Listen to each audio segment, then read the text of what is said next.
दो भी शुरू करेंगे इधर आ जाओ भाजी ਇਹੋ ਨਹੀਂ ਕਹਦਾ ਹੋ ਗਿਆ ਨਹੀਂ ਕਰਦੇ ਹੋ ਲਗਾਓ ਇਧਰ ਆਗੇ ਸਾਰੇ ਆ ਗਏ ਕੋਈ ਨਹੀਂ ਰਹਿ ਤਾਂ ਨਹੀਂ ਗਿਆ वेट कर ਵੇਟ ਕਰ ਰਹੇ ਨੇ 7 ਮਿੰਟ ਦਾ ਮੈਂ ਪਾਪਾ ਕਰ ਲਿਆ आपको कोई और करना बात आराम ना ਚਲੋ ਗੱਲ ਹੀ ਸੁਣਾ ਦਿਓ ਕੋਈ ਨਹੀਂ ਫਿਰ ਗੱਲਬਾਤ ਸੁਣਾਈ ਤੇ ਉਹ ਖਬਰਾਂ ਠਾ ਕਿਉਂ ਭਾਜੀ ਮੈਂ ਇਹਨਾਂ ਤੋਂ ਕਹਿੰਦਾ ਮੈਂ ਜਦ ਤੱਕ ਤੁਹਾਡੀ ਸੰਤੁਸ਼ਟੀ ਨਹੀਂ ਹੁੰਦੀ ਮੈਂ ਜਾਂਦਾ ਮੈਂ ਭੱਜਣ ਵਾਲੇ ਬੰਦਿਆਂ ਚੋਂ ਨਹੀਂ ਮੇਰੇ ਕੋਲ ਕੋਈ ਚੁਪਾਣ ਨਹੀਂ ਦੇਖ ਲੈ ਮੇਰੀ ਗੱਲ ਜਾਣਾ ਕਿਤੇ ਪੂਰਾ ਜਵਾਬ ਦੇ ਕੇ ਜਾਣਾ ਦੱਸ ਕਦੇ ਭੱਜਿਆ ਟ੍ਰੇਨੇ ਨਾਲ ਖਾਸ ਪਿਆਰ ਹੈ ਮੇਰਾ ਚਲੋ ਪੂਰੇ 2 ਵਜੇ ਕਰਾਂਗੇ 5 ਮਿੰਟ ਜਿਹਦੇ ਨਹੀਂ ਲਾਈ ਤਾਰ ਤੂਰ ਲਾ ਲਾ ਬਾਈ ਮਿੱਤਰਾ ਕਰ ਲੈ ਕਨੈਕਸ਼ਨ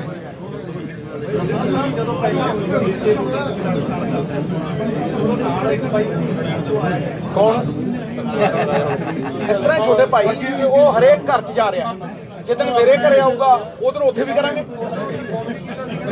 ਬਿਲਕੁਲ ਜਦੋਂ ਉਹਨੇ ਮੈਨੂੰ ਫੋਨ ਕੀਤਾ ਮੈਂ ਉਹਨੂੰ ਕਿਹਾ ਹੁਣੇ ਆ ਜਾ ਮੇਰਾ ਛੋਟਾ ਭਰਾ ਹੈ ਯਾਰ ਕਮਾਲ ਕਰਦੇ ਜਦੋਂ ਇੱਥੇ ਕੋਈ ਕੰਪੇਨ ਤੇ ਨਹੀਂ ਆਇਆ ਸੀ ਉਦੋਂ ਵੀ ਸਿੱਧੂ ਆਇਆ ਸੀ 75-25 ਵਾਲੀ ਗੱਲ ਕਰਨ ਕਿਹਦੀ ਸਟੇਜ ਤੇ ਸੀ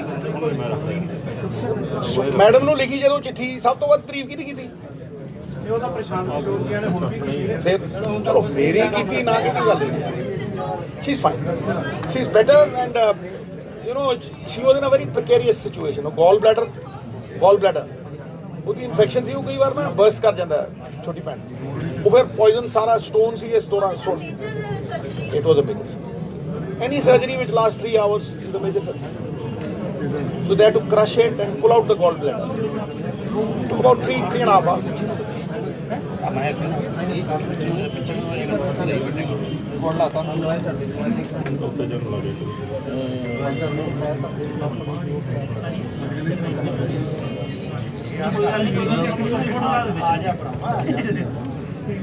ਲੱਗੇ ਨਹੀਂ ਚੱਲ ਸਿੱਧੂ ਸਾਹਿਬ ਹਾਂਜੀ ਥਾਂ ਕਿਤੇ ਬੜਾ ਪਹਿਲਾਂ ਨੂੰ ਪੈਸੇ ਹੁੰਦੇ ਵੀ ਸ਼ੌਂਕ ਰੱਖਣ ਲੱਗ ਪਏ ਨਾਲਾ ਤੁਹਾਡਾ ਵੀ ਲੜਦੇ ਠੀਕ ਹੈ ਬਾਦਲ ਸਾਹਿਬ ਦੀ ਰੀਸ ਹੈ ਮੈਂ ਕਹਿੰਦਾ ਇੰਨੀ ਕੀਨ ਆਬਜ਼ਰਵੇਸ਼ਨ ਮੈਂ ਪਹਿਲੀ ਵਾਰ ਦੇਖੀ ਹੈ ਮਿੱਤਰਾ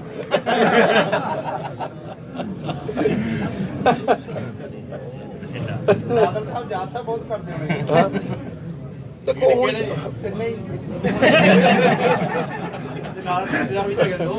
ਦੇਖੋ ਮਿੱਤਰ ਪਿਆਰੇ ਜਦੋਂ ਬੰਦਾ ਭੁਗਤ ਜਾਂਦਾ ਫਿਰ ਯਾਦ ਯੂਦ ਕਿਤੇ ਕਰਦਾ ਉਹ ਤਾਂ ਭੁਗਤ ਗਿਆ ਪਿੱਛੇ ਖੜ ਜਾ ਕੋਈ ਨਹੀਂ 2 ਵਜੇ ਐਗਜ਼ੈਕਟਲੀ ਵਿਲ ਸਟਾਰਟ ਕੋਈ ਆਵੇ ਮੁਲਾਕਾਤ ਕਿਵੇਂ ਗਏ ਜੀ ਪਟਿਆਲੇ ਹਾਂਜੀ ਭਾਈ ਨਾਲ ਮੁਲਾਕਾਤ ਨਹੀਂ ਕਰਨ ਗਏ ਜੇ ਉਹ ਬੁਲਾਉਂਦਾ ਤਾਂ ਜ਼ਰੂਰ ਚਲਾ ਜੂ ਦੇਖੋ ਮੈਨੂੰ ਕੋਈ ਖੁਸ਼ੀ ਥੋੜਾ ਨਾ ਹੁੰਦੀ ਹੈ ਕਿਸੇ ਨੂੰ ਇਦਾਂ ਦੇਖ ਕੇ ਕਦੇ ਵੀ ਨਹੀਂ ਹੋਈ ਪਰ ਬੰਦਾ ਜਿਹਨੇ ਜੋ ਬੀਜਣਾ ਉਹਨੇ ਉਹ ਵੱਢਦਾ ਫਿਰ ਵੀ ਮੈਂ ਮੇਰੀ ਕੋਈ ਜਾਤੀ ਕਿਸੇ ਨਾਲ ਕੋਈ ਕਿਹੜ ਨਹੀਂ ਹੈ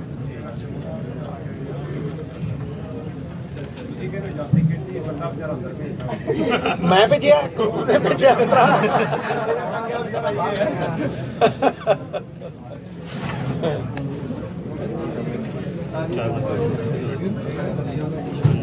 ਇਲਜ਼ਾਮ ਦਾ ਕੁਝ ਵੀ ਲੈਣਾ ਹੀ ਪੈਣਾ ਨਹੀਂ ਇਲਜ਼ਾਮ ਨਹੀਂ ਇਹ ਦੇਖੋ ਇਹ ਐਡਮਿਨਿਸਟ੍ਰੇਟਿਵ ਅਸੂਲਾਂ 'ਚ ਸਭ ਤੋਂ ਪਹਿਲੀ ਗੱਲ ਆਉਂਦੀ ਹੈ ਜਿਹੜੇ ਰਾਜ 'ਚ ਚੰਗਾ ਕੰਮ ਕਰਨ ਵਾਲਿਆਂ ਦੀ ਪਿੱਠ ਨਹੀਂ ਠੋਕੀ ਜਾਂਦੀ ਤੇ ਮਾੜਾ ਕੰਮ ਕਰਨ ਵਾਲਿਆਂ ਨੂੰ ਦੰਡਿਤ ਨਾ ਕੀਤਾ ਜਾਵੇ ਉਹ ਤਬਾਹ ਹੋ you have to reward the good and punish the poor ਨਹੀਂ ਤੇ ਫਿਰ ਕੀ ਰਹਿ ਜੂ ਬਸ ਛੋਟੇ ਭਾਈ ਮੇਰਾ ਬਣਾਇਆ ਹੋਇਆ ਤਾਂ ਹੈ ਨਹੀਂ ਵੇਦਾਂ ਦਾ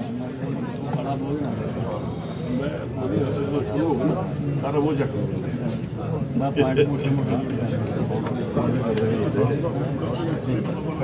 ਸਿੱਧੂ ਸਾਹਿਬ ਨੇ ਕਹਿੰਦਾ ਤੁਹਾਡੀ ਬਿਨਾਂ ਟੈਲੀਗ੍ਰਾਮ ਵਿੱਚ ਜਾਂਦਾ ਪਹਿਲੀ ਗੱਲ ਕਹੀ ਆ ਸਾਰੇ ਜੌਬ ਇੱਕ ਜੌਬ ਦੇ ਕੇ ਜਾਣੇ ਸਿੱਧੂ ਨੇ ਪਹਿਲੀ ਗੱਲ ਕਹੀ 157 ਪੂਰੇ 2 ਵਜੇ ਡਾਟ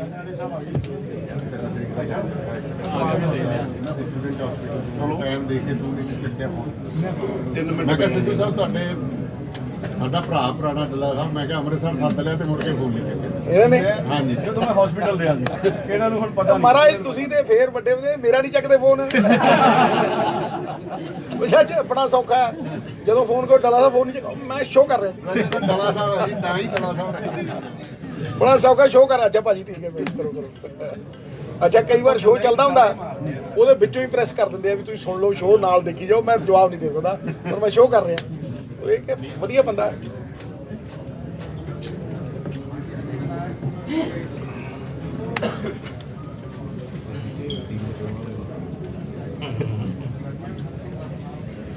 ਅਰੇ 2 ਮਿੰਟ ਨਹੀਂ 2 ਮਿੰਟ ਰਹਿ ਗਏ ਆ। ਦੇਖੋ ਮੈਂ ਪਹਿਲਾਂ ਸੀ ਟਾਈਮ ਸਿਰ, ਟਾਈਮ ਦੇ ਪੱਕੇ ਸੀ ਤੁਸੀਂ ਮੁਹਾਲੀ ਤੋਂ ਵੀ ਕਾਫਲਾ ਪਹਿਲਾਂ ਵੀ- ਬਿਨਾਂ ਕਿਸੇ ਨੂੰ ਲੀਕੇ ਮੈਂ ਪਹਿਲਾਂ ਵੀ ਮੈਂ ਇਹਦੀ ਕਹਾਣੀ ਸੁਣਾ, 2 ਮਿੰਟ ਹੈਗੇ ਆਪਣੇ ਕੋਲ। ਮੈਂ ਜਦੋਂ ਮਿਡਲ ਸੈਕਸ ਵੱਲੋਂ ਖੇਡਣ ਗਿਆ ਨਾ, ਉਦੋਂ 60,000 ਪਾਉਂਡ ਦਾ ਕੰਟਰੈਕਟ ਸੀ, ਬੜਾ ਵੱਡਾ ਕੰਟਰੈਕਟ ਸੀ, ਜਿਹੜਾ ਗੋਰੇ ਨੇ ਦਵਾਇਆ ਮੈਨੂੰ ਜੌਨ। 3 ਦਿਨ ਮਹੀਨੇ ਅਸੀਂ ਜਾਂਦੇ ਹੁੰਦੇ, ਜੂਨ ਜੁਲਾਈ ਅਗਸਤ, ਉਦੋਂ ਕ੍ਰਿਕਟ ਦਾ ਸੀਜ਼ਨ ਨਹੀਂ ਹੁੰਦਾ। ਤੇ ਮੈਂ ਉਹਨੂੰ ਥੈਂਕ ਯੂ ਕਰਨ ਜਾਣਾ ਸੀਗਾ ਵੀ ਬੜਾ ਵਧੀਆ ਕੰਟਰੈਕਟ, ਮੈਂ ਖੁਸ਼ ਹਾਂ, ਰਹਿਣ ਰੂਣ ਨੂੰ ਵੀ ਥਾਂ ਚੰਗੀ। ਤੇ ਮੈਂ ਉਹਨੂੰ ਇੱਕ ਪੱਬ 'ਚ ਮਿਲਣਾ ਸੀ। ਜਦੋਂ ਮੈਂ ਪੱਬ 'ਚ ਪਹੁੰਚਿਆ, ਉਹਦਾ ਨਾਮ ਸੀ ਜੌਨ। ਮੈਂ ਉਹਨੂੰ ਪੁੱਛਿਆ, ਮੈਂ ਕਿਹਾ ਇਸ ਤਰ੍ਹਾਂ ਗਾਇ ਕਾਲਡ ਜੌਨ ਹੋ ਰਿਹਾ, ਕਹਿੰਦਾ ਯੂ ਸਿਟਿੰਗ ਦੇਅਰ।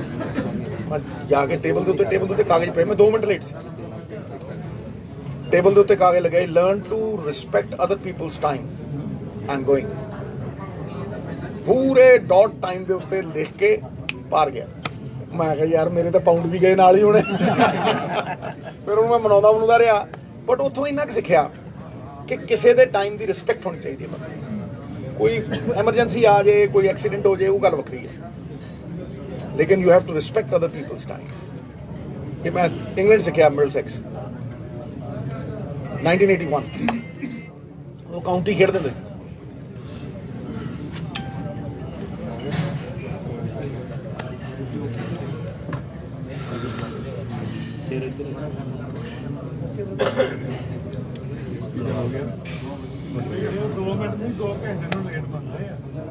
ਅੱਛਾ ਨਹੀਂ, ਮੈਂ ਪਿਛਲੀ ਵਾਰੀ ਵੀ ਕਰਕੇ ਬੜੀ ਵਧੀਆ ਅਵੇਅਰ ਪ੍ਰੈਸ ਹੈ, ਬਹੁਤ ਹੀ ਅਵੇਅਰ ਪ੍ਰੈਸ ਹੈ। ਲਓ ਜੀ ਕਰੀਏ ਸ਼ੁਰੂ, ਕਰੀਏ ਸ਼ੁਰੂ। ਇਸ ਤਰ੍ਹਾਂ ਭਾਈਜਾਨ, ਮੈਂ ਪਹਿਲਾਂ ਵੀ ਇੱਥੇ ਆਇਆ ਸੀ, ਬੜੀਆਂ ਅੱਛੀਆਂ ਯਾਦਾਂ ਨੇ ਬਠਿੰਡੇ ਦੀਆਂ, ਔਰ ਮੈਂ ਸ਼ੁਕਰਗੁਜ਼ਾਰ ਹਾਂ ਆਪਣੇ ਸਾਥੀਆਂ ਦਾ ਜਿਹੜੇ ਅੱਜ ਇੱਥੇ ਬੈਠੇ ਆ। ਇਹ ਜਿੰਨਾ ਕਾਂਗਰਸ ਨੂੰ ਪਿਆਰ ਕਰਦੇ ਆ, ਉਸ ਤੋਂ ਵੱਧ ਸ਼ਾਇਦ ਪੰਜਾਬ ਨੂੰ ਪਿਆਰ ਕਰਦੇ। ਕੁਛ ਅਰਸਾ ਪਹਿਲਾਂ, ਔਰ ਮੈਂ ਜਿੱਦਣ ਇਲੈਕਸ਼ਨ ਦਾ ਰਿਜ਼ਲਟ ਆਇਆ ਉਦੋਂ 2-3 ਦਿਨਾਂ ਬਾਅਦ ਹੀ ਨਿਕਲ ਗਿਆ ਸੀ ਬਾਹਰ। ਇਹ ਇਹਨਾਂ ਸਾਥੀਆਂ ਦੀ ਬਦੌਲਤ ਹੈ। ਜੋ 7-8 ਆਏ ਪਹਿਲਾਂ ਮੇਰੇ ਕੋਲ ਸਿੱਧੂ ਸਾਹਿਬ ਮਿਲਣਾ ਹੈ, ਅੱਗੇ ਅਸੀਂ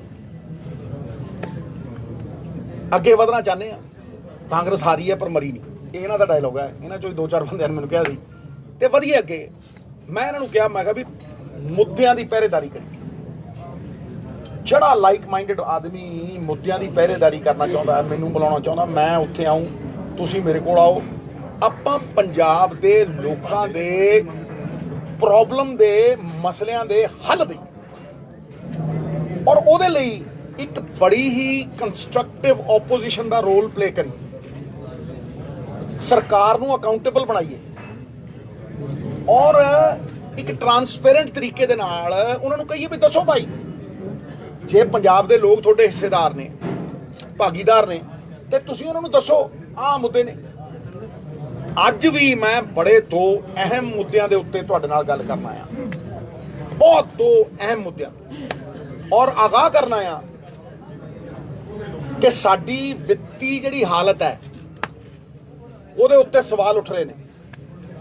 ਅੱਜ ਵਿਜ ਸਾਹਿਬ ਦੀ ਸਟੇਟਮੈਂਟ ਆਈ ਹੈ, ਤੁਸੀਂ ਸਾਰਿਆਂ ਨੇ ਉਹ ਸਟੇਟਮੈਂਟ ਦੇਖੀ ਹੈ। ਕੁਝ IAS ਆਫੀਸਰ ਆਪਣਾ ਵੇਰਵਾ ਦੇ ਕੇ ਆਇਆ ਉੱਤੇ ਸੈਂਟਰ ਦੀ ਸਰਕਾਰ ਕਿ we are headed towards a financial emergency.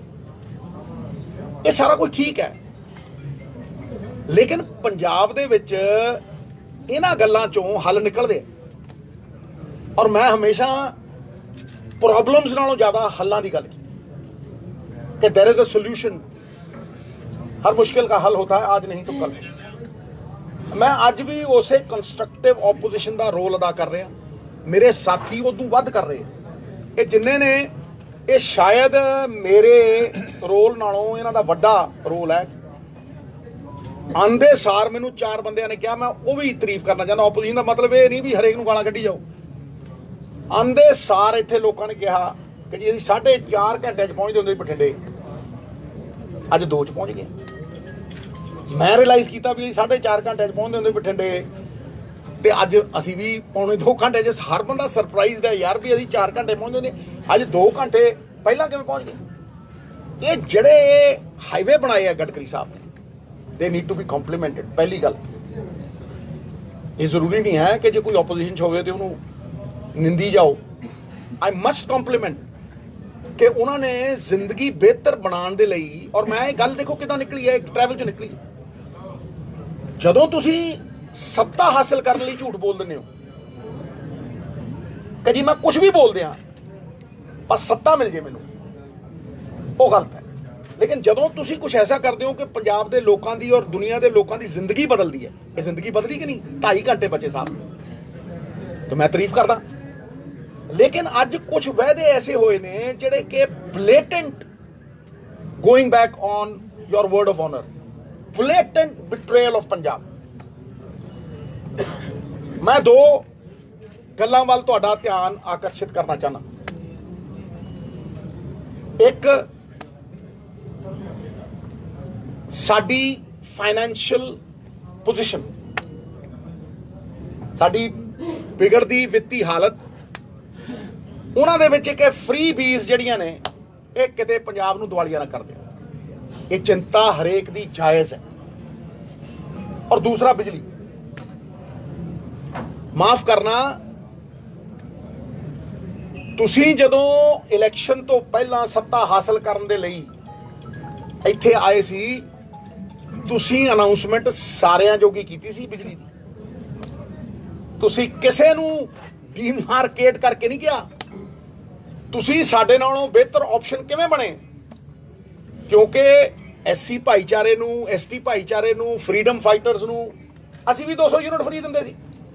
2 ਮਹੀਨਿਆਂ ਦੇ 400 ਮਿਲਦੇ ਸੀ, ਤੁਸੀਂ 600 ਦੇਤੇ ਤੇ ਕਿਹੜਾ ਮਾਰਕਾ ਮਾਰਿਆ? ਤੁਸੀਂ ਇਹ ਕਿਹਾ ਵੀ ਸਾਰਿਆਂ ਨੂੰ ਦਿਆਂ, ਤੇ ਅੱਜ ਤੁਸੀਂ ਮੁਕਰ ਗਏ ਹੋ, ਸ਼ਰੇਆਮ ਮੁਕਰ ਗਏ ਹੋ ਔਰ ਬਸ਼ਰਮੀ ਨਾਲ ਮੁਕਰ ਗਏ ਹੋ। ਇੱਥੋਂ ਪਤਾ ਲੱਗਦਾ ਹੈ कि कुछ तो रही होंगी उनकी भी मजबूरियां, यूं ही चाह के तो कोई बेवफा नहीं होता। मजबूरियां की ने? मजबूरियां ये ने भी PSPCL दे उत्ते 17,000 करोड़ रुपये दा करजा साहब जिहड़ा बैंकां तो लिया, सरकार दी देनदारी उन्हां दी 20,000 करोड़ तो उत्ते है। ते मैं एक आर्टिकल पढ़ रहा सी, 500 करोड़ रुपये तनखाहां देण नूं लै के करजा बोर्ड दे अधिकारियों नूं दित्ता गया। सोच के तो वेखो किहड़ी सिचुएशन दे विच आ सी। ये पहली वार है, अज ये पहली वार है कि जिहड़ा पंजाब जाणिया जांदा सीगा जी नंबर 1 परमवीर चक्कर जिते, number 1 in green revolution, number 1 white revolution, पहाड़ा डैम नंबर 1। अज साडा 55% GDP का हिस्सा, 55% of our GDP is debt ridden. मतलब आम बंदे नूं जे समझाना होवे, किसी पंजाबी दे नाल कॉन्वरसेशन करनी होवे ते बड़ी गल साफ है कि 55% अपनी पंजाबियों की सारी आमदन रला के करजे चारी, विच इज अलार्मिंग, क्योंकि ये हाईएस्ट है इंडिया च। अज असी जाने जाने कि करजे दे विच साडी GDP number 1, which is shocking. मैं पूछना चाहना, और मैं स्पेसिफिक सवाल ने कुछ लिखे भी सी कि भाई सरकार ये दसे और पारदर्शिता दे नाल दसे भी 6,000 करोड़ रुपये कित्थों ले आए। ये 6,000 करोड़ रुपये लगने हैं जिहड़े 600 यूनिट डिस्क्रिमिनेशन नाल दिते है, सारिਆਂ ਨੂੰ ਦਿੰਦੇ ਤੇ फिर तो बिल्कुल ही गल ही खत्म हो जाती ना। फिर तो मतलब ये 70% आबादी बाहर कटती।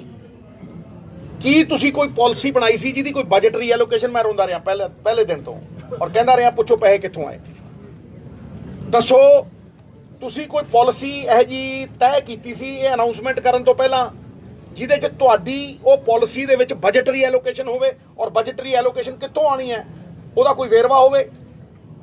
ਦੱਸੋ ਸਾਰੇ ਪੰਜਾਬ ਨੂੰ ਵੀ ਤੁਸੀਂ ਕਿੱਥੋਂ ਲਿਆਓਗੇ। ਮੈਨੂੰ ਤਾਂ ਲੱਗਦਾ ਹੈ ਕਿ ਇਹ ਇੱਕ ਇਲੈਕਸ਼ਨ ਗਿਮਿਕ ਹੈ। ਤੁਸੀਂ ਪੰਜਾਬ ਦੇ ਲੋਕਾਂ ਦੀ ਭਲਾਈ ਲਈ ਨਹੀਂ ਅਨਾਉਂਸਮੈਂਟ ਕੀਤੀ। ਜੇ 8 ਜੁਲਾਈ ਨੂੰ ਕਰਨੀ ਤੁਸੀਂ 7 ਜੁਲਾਈ ਨੂੰ ਕਹਿੰਦੇ ਵੀ ਭਾਈ 8 ਨੂੰ ਕਰ ਰਹੇ ਹੋ। ਤੁਸੀਂ ਪੰਜਾਬ ਦੀ ਪਿੱਠ ਦੇ ਉੱਤੇ ਪੱਬ ਲਾ ਕੇ ਹਿਮਾਚਲ ਪ੍ਰਦੇਸ਼ ਤੇ ਗੁਜਰਾਤ 'ਚ ਇਲੈਕਸ਼ਨ ਲੜਨੇ ਚਾਹੁੰਦੇ ਆ। ਇਸ ਕਰਕੇ 3 ਮਹੀਨੇ ਪਹਿਲਾਂ ਅਨਾਉਂਸਮੈਂਟਾਂ ਕਰ ਰਹੇ ਹੋ। ਵੈਸੇ ਤੇ ਤੁਹਾਡੀ ਹਰੀ ਪੈਨ ਦੀ ਸਿਆਹੀ ਮੁੱਕ ਗਈ, ਹੁਣ ਤੇ ਨੀਲੇ ਪੈਨਾਂ ਦੀ ਗੱਲ ਕਰਦੇ ਹੋ ਤੁਸੀਂ। ਗੱਲ ਸਮਝੋ ਨਾ ਕਿ ਅੱਜ ਤੁਸੀਂ ਕਰੋੜਾਂ ਰੁਪਈਆਂ ਦੇ ਇਸ਼ਤਿਹਾਰ ਪੰਜਾਬ ਸਰਕਾਰ ਦੇ ਬਾਹਰਲੇ ਸੂਬਿਆਂ ਦੇ ਵਿੱਚ ਦੇ ਰਹੇ ਹੋ। ਤੁਹਾਨੂੰ ਕਿਹਨੇ ਇਖਤਿਆਰ ਦਿੱਤਾ ਕਿ ਤੁਸੀਂ ਪੰਜਾਬੀਆਂ ਦੇ ਖੂਨ ਪਸੀਨੇ ਦੀ ਕਮਾਈ ਬਾਹਰਲੇ ਅਖਬਾਰਾਂ ਦੇ ਵਿੱਚ ਸੂਬਿਆਂ ਦੇ ਵਿੱਚ ਲਵਾਓ? ਇਹ ਬਹੁਤ ਸੰਗੀਨ ਸੰਜੀਦਗੀ ਵਾਲਾ ਮਸਲਾ ਸਾਹਿਬ। ਇਸ ਫਾਈਨੈਂਸ਼ੀਅਲ ਕ੍ਰਾਈਸਿਸ ਦੇ ਵਿੱਚ ਤੁਸੀਂ ਆਹ ਕੁਝ ਕਰ ਰਹੇ ਹੋ। ਮੈਨੂੰ ਦੱਸੋ ਪਾਲਿਸੀ ਡਰਿਵਨ ਤੁਹਾਡੇ ਕੋਲ ਕੀ ਹੈ? ਜਿਹੜੇ ਕਹਿੰਦੇ ਹੁੰਦੇ ਕਾਰਪੋਰੇਸ਼ਨ ਬਣਾਵਾਂਗੇ, ਉਹ ਅੱਜ ਦੀਪ ਮਲਹੋਤਰੇ ਵਰਗੇ ਬੰਦਿਆਂ ਨਾਲ ਸਾਰੀ ਦਿੱਲੀ ਦੇ ਵਿੱਚ ਪ੍ਰਾਈਵੇਟਾਈਜੇਸ਼ਨ ਕਰਤੀ ਤੁਸੀਂ ਸ਼ਰਾਬ ਦੀ। ਮੈਂ ਕੋਈ ਉਹਦੇ ਹੱਕ 'ਚ ਨਹੀਂ, ਬਟ ਸਭ ਤੋਂ ਵੱਧ ਪੈਸੇ ਉੱਥੋਂ ਨਿਕਲਦੇ ਆ। 20,000 ਕਰੋੜ ਰੁਪਈਆ ਮੈਂ ਉੱਥੋਂ ਕੱਢ ਦੂੰ ਤੇ 30,000 ਕਰੋੜ ਰੁਪਈਆ ਮੈਂ ਕਰਪਸ਼ਨ ਬੰਦ ਕਰਕੇ ਕੱਢ ਦੂੰ। ਫਿਰ ਕੱਢ ਲੈ ਭਾਈ, ਫਿਰ ਦੇ ਦੇਣੇ ਸੀ ਸਾਰੀ ਕੈਟਾਗਰੀ ਨੂੰ। ਫਿਰ ਜਨਰਲ ਕੈਟਾਗਰੀ ਨੂੰ ਇਹ ਕੈਟਾਗਰਾਈਜ਼ ਕਿਉਂ ਕਰਤਾ ਪੰਜਾਬ ਤੇ ਜਾਤ ਪਾਤ ਮੰਨਦਾ ਹੀ ਨਹੀਂ। ਪੰਜਾਬ ਤੇ ਕਹਿੰਦਾ ਮਾਨਸ ਕੀ ਜਾਤ ਸਭ ਇੱਕ ਹੈ ਪਹਿਚਾਨ। ਕੱਢ ਭਾਈ 20,000 ਕਰੋੜ ਰੁਪਈਆ। ਮੈਂ ਚੈਲੰਜ ਕਰਦਾ ਜਦ ਤੱਕ ਠੇਕੇਦਾਰੀ ਸਿਸਟਮ ਹੈ ਪੰਜਾਬ 'ਚ, ਤੂੰ 200 ਕੱਢ ਕੇ ਖਾ। ਪਹਿਲੇ ਦਿਨ ਤੋਂ ਕਹਿੰਦਾ ਸੀਗਾ ਵੀ ਠੇਕੇਦਾਰੀ ਸਿਸਟਮ 'ਚ ਜਿੱਦਨ ਤੇਲੰਗਾਨਾ ਨੇ ਕੀਤੇ 10 ਕਰੋੜ ਨਿਕਲਿਆ ਸੀ। ਜਿੱਦਨ ਠੇਕੇਦਾਰੀ ਸਿਸਟਮ ਅਬੋਲਿਸ਼ ਕਰਕੇ ਸੈਂਡ ਦਾ ਕੰਟਰੋਲ ਲਿਆ ਤੇ ਪਹਿਲੇ ਸਾਲ 400 ਕਰੋੜ, ਦੂਜੇ 700, ਤੀਜੇ 1200 ਤੇ 4 ਸਾਲਾਂ 2400। ਇਸੇ ਤਰ੍ਹਾਂ ਤੁਸੀਂ ਠੇਕੇਦਾਰ ਬਿਠਾਤੇ 2-2 ਜ਼ੋਨ ਦੀ ਪਾਲਿਸੀ, 4-4 ਜ਼ੋਨ ਦੇ ਵਿੱਚ ਦਿਲ ਕਰੀ। ਤੁਸੀਂ ਕਹਿੰਦੇ ਸੀ ਪ੍ਰਾਈਵੇਟਾਈਜ਼ ਨਹੀਂ ਕਰੀ, ਸਾਰੀ ਦਿੱਲੀ ਦੇ ਗਲੀ ਗਲੀ ਸ਼ਰਾਬ ਵੇਚਣ ਲਾਤੀ ਤੁਸੀਂ ਪ੍ਰਾਈਵੇਟਾਈਜ਼। ਤੇ ਕਿਹੜੀ ਪਾਲਿਸੀ ਹੈ ਤੁਹਾਡੀ ਸ਼ਰਾਬ ਨੀਤੀ? ਦਿਓ। ਮੈਂ ਇਹ ਨਹੀਂ ਕਹਿੰਦਾ ਕਿ ਅੱਜ 1 ਮਹੀਨਾ ਹੋਇਆ ਭਾਈ ਸਰਕਾਰ ਨੂੰ ਵੱਧ ਹੋ ਦਿਓ, ਪਰ ਲਾਅ ਐਂਡ ਆਰਡਰ ਦੇ ਵਾਸਤੇ ਤਾਂ ਕੋਈ ਟਾਈਮ ਲਿਮਿਟ ਨਹੀਂ ਹੁੰਦੀ। ਉਹ ਤਾਂ ਡੇ 1 ਤੋਂ ਜਾਨ ਮਾਲ ਦਾ ਜਿਹੜਾ ਅਧਿਕਾਰ ਹੈ, ਉਹ ਪਹਿਲਾ ਫੰਡਾਮੈਂਟਲ ਰਾਈਟ ਹੈ ਕਿਸੇ ਵੀ ਬੰਦੇ ਦਾ। ਪਹਿਲਾ ਫੰਡਾਮੈਂਟਲ ਰਾਈਟ ਵੀ ਮੇਰੀ ਜਾਨ ਮਹਿਫੂਜ਼ ਰਹੇ, ਮੇਰਾ ਮਾਲ, ਮੇਰਾ ਬਿਜ਼ਨਸ ਮਹਿਫੂਜ਼ ਰਹੇ। ਖਾਸ ਤੌਰ ਤੇ ਸ਼ਹਿਰ ਪਿੰਡਾਂ ਕੀ ਚਾਹੁੰਦੇ ਆ? ਅਗਲੇ ਬਿਜ਼ਨਸ ਚਾਹੁੰਦੇ ਆ, ਅਗਲੇ ਅਮਨ ਮਾਨ ਚਾਹੁੰਦੇ ਆ, ਅਗਲੇ ਚਾਹੁੰਦੇ ਆ ਵੀ ਸਾਡੀਆਂ ਦੁਕਾਨਾਂ ਦੇ ਉੱਤੇ ਕੋਈ ਇਹੋ ਜਿਹੀ ਆਪਦਾ ਨਾ ਆਵੇ ਕਿ ਸਾਡਾ ਬਿਜ਼ਨਸ ਇਫੈਕਟ ਹੋਵੇ। ਕਿਸੇ ਨੂੰ ਦਾਤੀਆਂ ਨਾਲ ਟੁੱਕੀ ਜਾਂਦੇ ਆ, ਕਿਤੇ ਕਬਜ਼ੇ ਚੱਲੀ ਜਾਂਦੇ ਆ, ਕਿਤੇ ਫਰੌਤੀਆਂ ਹੋਈ ਜਾਂਦੀਆਂ ਨੇ, ਕਬੱਡੀ ਜੇਲ੍ਹਾਂ 'ਚ ਚੱਲੀ ਜਾਂਦੀ ਹੈ। ਹਾਂਜੀ, ਹਰ ਰੋਜ਼ ਮੈਂ ਦੇਖਦਾ ਕਦੇ ਕਿਸੇ ਨੂੰ ਵੱਢਤਾ, ਕਿਸੇ ਨੂੰ ਟੁੱਕਤਾ, ਕਿਸੇ ਵਰਕਰ ਨੂੰ ਮਾਰ ਦਿੰਦੇ ਆ, ਟਰੱਕ ਯੂਨੀਅਨ ਦੇ ਕਬਜ਼ੇ ਚੱਲੀ ਜਾਂਦੇ ਆ। ਇਹ ਲਾਅ ਐਂਡ ਆਰਡਰ ਹੈ? ਕੋਈ ਐਕਸਪਲੇਨ ਕਰਦੇ ਮੈਨੂੰ, ਇਹ ਲਾਅ ਐਂਡ ਆਰਡਰ ਹੈ? ਦੂਸਰੀ ਗੱਲ ਇਹ ਹੈ ਕਿ ਜਦੋਂ ਫਾਈਨੈਂਸ਼ੀਅਲ ਸਥਿਤੀ ਦੀ ਮੈਂ ਗੱਲ ਕਰਦਾ, ਤੁਸੀਂ ਇਨਕਮ ਕਿੱਥੋਂ ਜਨਰੇਟ ਕਰ ਰਹੇ ਹੋ ਭਾਈ ਦੱਸੋ?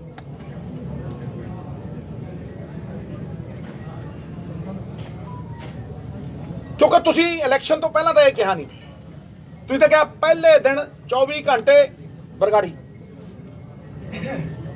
ਨਾਲ ਦੀ ਨਾਲ ਬਰਗਾੜੀ ਦਾ ਇਨਸਾਫ ਕਰਨ ਵਾਸਤੇ 24 ਘੰਟਿਆਂ ਦੇ ਵਿੱਚ ਪੰਜਾਬ ਦੀ ਆਤਮਾ ਨੂੰ ਸ਼ਾਂਤੀ ਮਿਲੂਗੀ।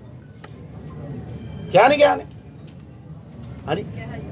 ਫਿਰ ਕਿਸਾਨਾਂ ਦੀ ਗੱਲ, ਤੁਹਾਨੂੰ ਪਤਾ ਹੀ ਨਹੀਂ ਖੇਤੀਬਾੜੀ ਹੁੰਦੀ ਕਿ ਉੱਥੇ 4 ਖੇਤ ਨੇ। ਠੀਕ ਹੈ, 50,000 ਅਸੀਂ ਕੰਪਨਸੇਸ਼ਨ ਦੇਵਾਂਗੇ। ਠੀਕ ਹੈ, ਝਾੜ 20 ਤੋਂ 50% ਘਟ ਗਿਆ।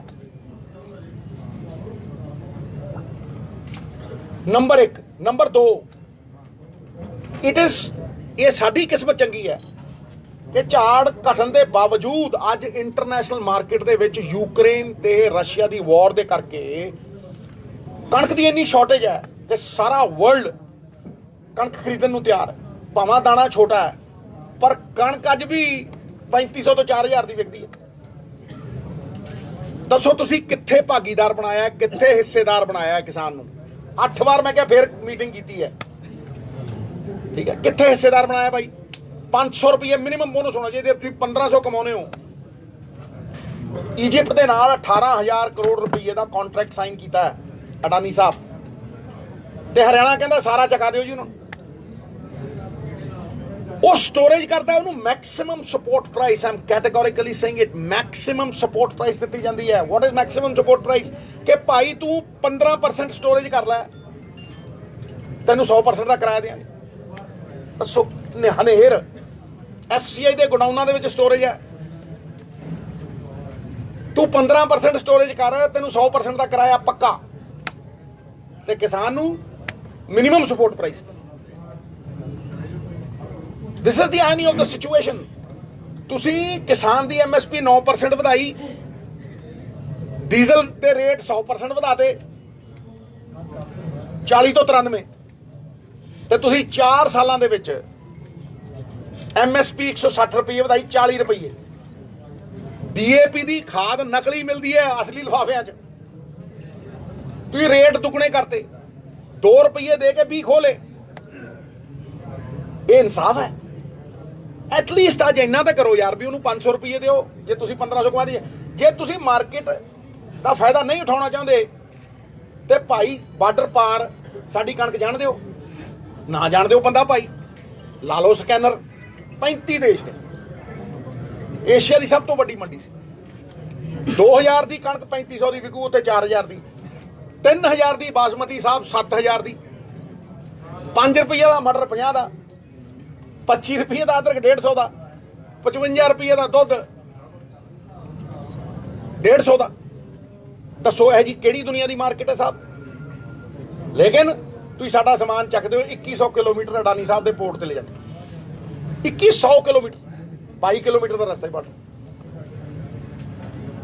2100 ਕਿਲੋਮੀਟਰ। ਫਿਰ ਉਹਦੇ ਪੋਰਟ ਦੇ ਉੱਤੇ ਸਾਰਾ ਵਾਹਵਾਈ ਹੁੰਦੀ ਹੈ, ਫਿਰ ਉੱਥੋਂ ਫਿਰ ਦੁਬਈ ਕਿਤੇ ਜਾਂਦਾ। ਵਾਈ ਕਰਾਚੀ ਵਾਂ ਖੁੱਲਾ ਅਮੀਰਾਂ ਦੀ, ਭਾਈ ਫਿਰੋਜ਼ਪੁਰ, ਇੱਥੇ ਯੂਰਪ ਤਹਿਸ ਨਹਿਸ ਹੋ ਗਿਆ ਸੀ, ਇਰੇਸ ਟੂ ਦ ਗਰਾਊਂਡ, ਯੂਰਪ ਖਤਮ ਹੋ ਗਿਆ ਸੀ, ਬਾਰਡਰ ਖੋਲੇ, ਸਾਰਾ ਕੁਝ ਚੱਲ। ਇਹ ਸੋਲੂਸ਼ਨਸ ਨੇ ਸਾਹਿਬ, ਇਹਨੂੰ ਕੋਈ ਝੁਠਲਾ ਨਹੀਂ ਸਕਦਾ। ਅੱਜ 70000 ਬੰਦੇ ਇੱਥੇ ਕਰਤਾਰਪੁਰ ਜਾਏ, ਕੀ ਹੋ ਗਿਆ ਜੀ? ਹਾਂਜੀ ਕਲਰ ਸਾਹਿਬ ਅੱਜ ਸਮਝੋ ਮੇਰੀ ਗੱਲ। ਦੂਜੀ ਚੀਜ਼ ਮੈਂ ਹੁਣ ਤੁਹਾਨੂੰ ਆਗਾਹ ਕਰ ਰਿਹਾ ਅੱਜ ਵੀ ਅੱਜ ਦੀ ਡਿਮਾਂਡ ਬਿਜਲੀ ਦੀ, ਔਰ ਮੈਂ ਤੁਹਾਨੂੰ ਪੂਰਾ ਕੈਟੇਗਰੀਕਲੀ ਵਿਦ ਫਿਗਰਸ ਦੇਵਾਂਗਾ।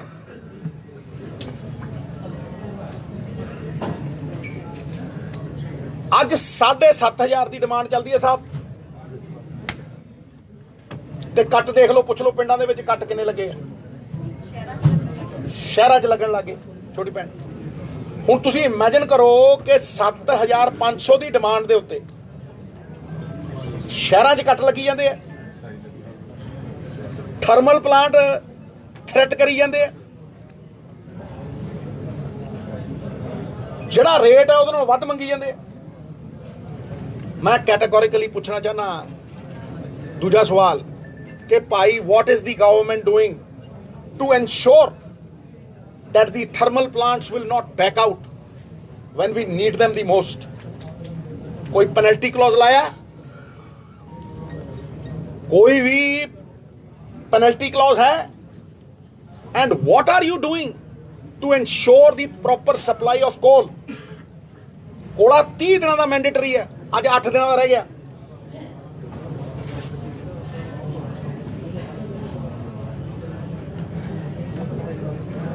सारे PPA जिन्ने PPA ने, लिस्ट ऑफ ऑल PPAs जिन्ने भी है ने, and the new arrangements that you have made should be made public.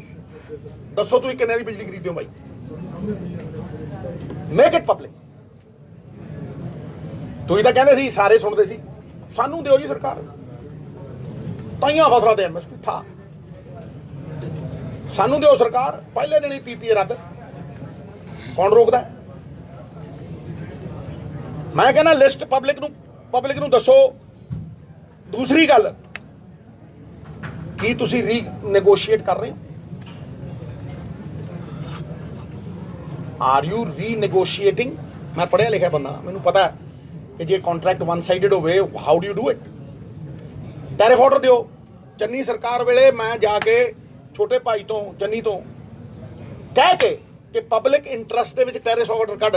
ਜਦੋਂ ਤੂੰ ਪਬਲਿਕ ਇੰਟਰਸਟ ਦੇ ਵਿੱਚ ਟੈਰਿਫ ਆਰਡਰ ਕੱਢੇਗਾ, it is mandatory for the regulatory authority to do it in public interest. ਜਦੋਂ ਬਿਜਲੀ ਬਾਜ਼ਾਰ ਦੇ ਵਿੱਚ 2 ਰੁਪਏ ਦੀ ਮਿਲ ਰਹੀ ਹੈ ਸੋਲਰ, ਤੁਸੀਂ 16 ਦੀ ਕਿਵੇਂ ਲੈ ਰਹੇ ਹੋ ਬਾਈ? ਪਬਲਿਕ ਨੂੰ ਤੁਸੀਂ ਕਿਉਂ ਸਜ਼ਾ ਦੇ ਰਹੇ ਹੋ ਬਾਈ? ਇਹ ਪਬਲਿਕ ਇੰਟਰਸਟ ਦੇ ਵਿੱਚ ਅਸੀਂ 3 ਰੁਪਏ ਬਿਜਲੀ ਘਟਾਤੀ ਸੀ ਟੈਰਿਫ ਆਰਡਰ ਨਾਲ। Are you going to do it? ਉਹਦੇ ਨਾਲ ਜਦੋਂ ਸੈਂਟਰ ਦੀ ਸਰਕਾਰ ਪੈਟਰੋਲ ਤੇ ਡੀਜ਼ਲ ਦੇ ਰੇਟ ਚੁੱਕ ਰਹੀ ਸੀ, ਅਸੀਂ 10 ਤੋਂ 15 ਰੁਪਏ ਰੇਟ ਮਾਰੇ ਥੱਲੇ ਤੱਕ। ਕਰੋ, do it in the interest of the people of Punjab who have voted for you, and we accept their mandate with folded hands. Do karo ji.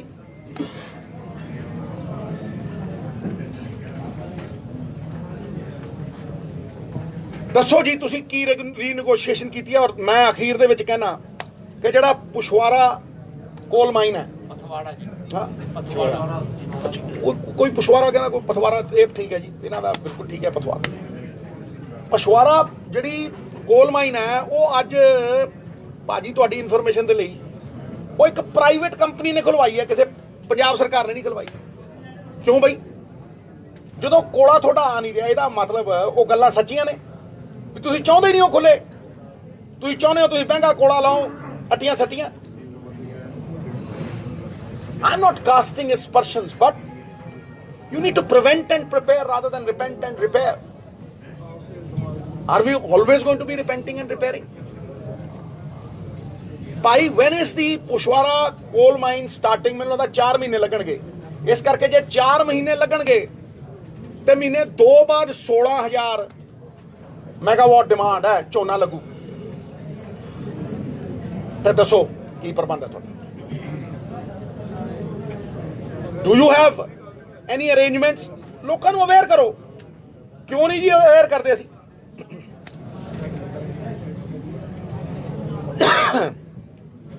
ਇੱਕ ਗੱਲ ਦੀ ਮੈਂ ਤਾਰੀਫ ਕਰਦਾ, ਜਿਹੜੀ ਕਿ ਮੈਂ ਪੰਜਾਬ ਮਾਡਲ 'ਚ ਕਹਿੰਦਾ ਹੁੰਦਾ ਸੀ ਕਿ ਦਾਲਾਂ ਦੇ ਉੱਤੇ MSP ਦੇਾਂਗੇ। ਕਹਿੰਦਾ ਸੀ, ਦੱਸੋ, ਕਹਿੰਦਾ ਸੀ ਆਇਲ ਸੀਡਸ, ਦਾਲਾਂ, ਮੱਕੀ।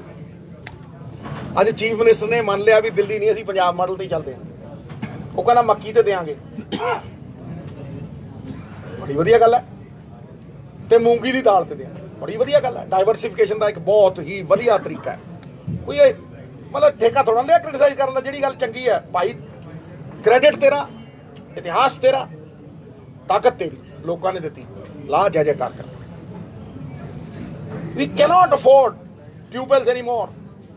ਲੋਨ ਲੈ ਕੇ, ਕਰਜ਼ਾ ਲੈ ਕੇ ਟਿਊਬਵੈਲ ਲਾਉਂਦੇ ਆ, ਫਿਰ ਪਾਣੀ ਕੱਢੀ ਜਾਂਦਾ, ਡਾਰਕ ਜ਼ੋਨ ਬਣੀ ਜਾਂਦੇ ਆ। We need to diversify. ਤੇ ਵਾਟ ਬੈਟਰ ਵੇ ਕਿ ਜਿਹੜਾ ਤੁਸੀਂ ਦਾਲਾਂ ਬਾਹਰੋਂ ਲੈਂਦੇ ਆ। ਮੈਂ ਹਮੇਸ਼ਾ ਕਹਿੰਦਾ ਹੁੰਦਾ ਸੀ, ਵਿਧਾਨ ਸਭਾ ਦੇ ਬਾਹਰ ਖੜ ਕੇ ਸਾਲ ਪਹਿਲਾਂ ਮੈਂ ਕਿਹਾ ਕਿ ਭਾਈ ਦਾਲਾਂ ਜਿਹੜੀਆਂ ਤੁਸੀਂ ਆਟਾ ਦਾਲ ਸਕੀਮ ਲਈ ਬਾਹਰੋਂ ਇੰਪੋਰਟ ਕਰਦੇ ਹੋ, ਆਇਲ ਸੀਡ 70% ਇੰਡੀਆ ਇੰਪੋਰਟ ਕਰ ਰਿਹਾ। ਉਹ ਭਾਈ ਤੁਸੀਂ ਲਾਓ, ਹਰਿਆਣਾ ਕਰਦਾ, ਤੁਸੀਂ ਲਾਓ ਪੰਜਾਬ 'ਚ, ਦਾਲਾਂ ਲਾਓ, ਆਇਲ ਸੀਡ ਲਾਓ, ਉਹਨੂੰ ਫਿਨਿਸ਼ ਕਰੋ, ਤੇਲ ਬਣਾਓ, ਦਿਓ। That's a wonderful way of getting the state up, the revival, the resurrection. ਮੈਂ ਉਹਦੀ ਤਾਰੀਫ ਕਰਦਾ। ਇਹ 2 ਵੱਡੇ ਮੁੱਦੇ ਨੇ ਸਾਹਿਬ। ਤੀਸਰਾ, ਲਾਅ ਐਂਡ ਆਰਡਰ। ਹੁਣ ਮੈਂ ਮੇਨ ਗੱਲ ਦੇ ਉੱਤੇ ਆ ਰਿਹਾ। ਕੋਈ ਇਹ ਨਹੀਂ ਵੀ ਮੈਂ ਥਾਂ ਥਾਂ ਤੇ ਜਾਣਾ ਆਪਣੇ ਸਾਥੀਆਂ ਦੇ ਨਾਲ, ਜਿਹੜੇ ਕਿ ਮੇਰੇ ਸਹਿਯੋਗੀ ਨਹੀਂ, ਮਤਲਬ ਮੇਰੀ ਜਿੰਦ ਜਾਨ ਨੇ। ਸਾਰੀ ਕਾਂਗਰਸ, ਕਦੇ ਕੋਈ ਆਇਆ ਹੁੰਦਾ, ਕਦੇ ਕੋਈ, ਅੱਜ ਵੀ 20-25 ਲੋਕ ਨੇ। ਆਹ ਨਵਤੇਜ ਕਹਿੰਦਾ ਭਾਜੀ ਮੈਂ ਤਾਂ ਇੰਨਾ ਹਤਾਸ਼ ਆ, ਮੈਂ ਪੱਗ ਨਹੀਂ ਬੰਨੀ ਪਿਛਲੇ 20, ਮੈਂ ਸਾਫਾ ਬਣਵਾ, ਮੈਂ ਦੇਖ ਸ਼ੀਸ਼ੇ 'ਚ ਕਿੰਨਾ ਸਮਾਰਟ ਲੱਗਦਾ। ਚੱਲ ਚਲੀਏ ਆਪਾਂ ਪੰਜਾਬ ਲਈ ਲੜਾਂਗੇ। ਦੇਖੋ, ਪੰਜਾਬ ਲਈ ਲੜਨਾ ਇਜ਼ ਅ ਹਿਊਜ ਮੋਟੀਵੇਸ਼ਨ। ਇਹ ਕੋਈ ਅਹੁਦੇ ਦੀ ਲੜਾਈ ਥੋੜਾ ਨਾ, ਸਮਝਦੇ ਹੋ ਮੇਰੀ ਗੱਲ? ਇਸ ਕਰਕੇ ਅਸੀਂ we will continue to do it. ਔਰ ਸਭ ਤੋਂ ਵੱਡੀ ਗੱਲ ਜਿਹੜੀ ਮੈਂ ਤੁਹਾਨੂੰ ਦੱਸਣਾ ਚਾਹਨਾ, ਮੈਂ ਪਰਸੋਂ ਗਵਰਨਰ ਸਾਹਿਬ ਨੂੰ ਮਿਲ ਰਿਹਾ। Have already taken time. ਇਹ ਕੋਈ ਫਾਰਮੈਲਿਟੀਆਂ ਨਹੀਂ ਹੋ ਰਹੀਆਂ। ਤੁਰਤੇ ਹੀ ਜਾਵਾਂਗੇ। ਪਰਸੋਂ Thursday I am meeting the governor, ਸਾਥੀਆਂ ਦੇ ਨਾਲ ਜਿਹੜਾ ਬੰਦਾ ਆਉਣਾ ਚਾਹਵੇ ਪੰਜਾਬ ਦਾ ਹਿਤੈਸ਼ੀ ਇਜ਼ ਮੋਸਟ ਵੈਲਕਮ। ਪ੍ਰਧਾਨ ਆਉਣਾ ਚਾਹਵੇ ਮੈਂ ਪਿੱਛੇ ਹਟ ਜੂ, ਪ੍ਰਧਾਨ ਅੱਗੇ ਲਾ ਦੇਂਗੇ, ਉਹਦਾ ਹੱਕ ਹੈ, ਸਮਝੋ।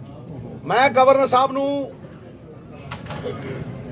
11 ਵਜੇ ਉਹਨਾਂ ਨੇ 3 ਮੈਂਬਰ ਦਾ ਡੈਲੀਗੇਸ਼ਨ ਮੰਗਿਆ ਸੀ, ਨਾਮ ਲਿਖਾਤੇ ਸੀ, ਵੈਸੇ ਨਾਮ ਪਹਿਲਾਂ ਲਿਖਾਉਣੇ ਪੈਂਦੇ ਆ, ਅਸੀਂ 3 ਨਾਮ ਦੇ ਚੁੱਕੇ ਹਾਂ ਰਾਈਟ।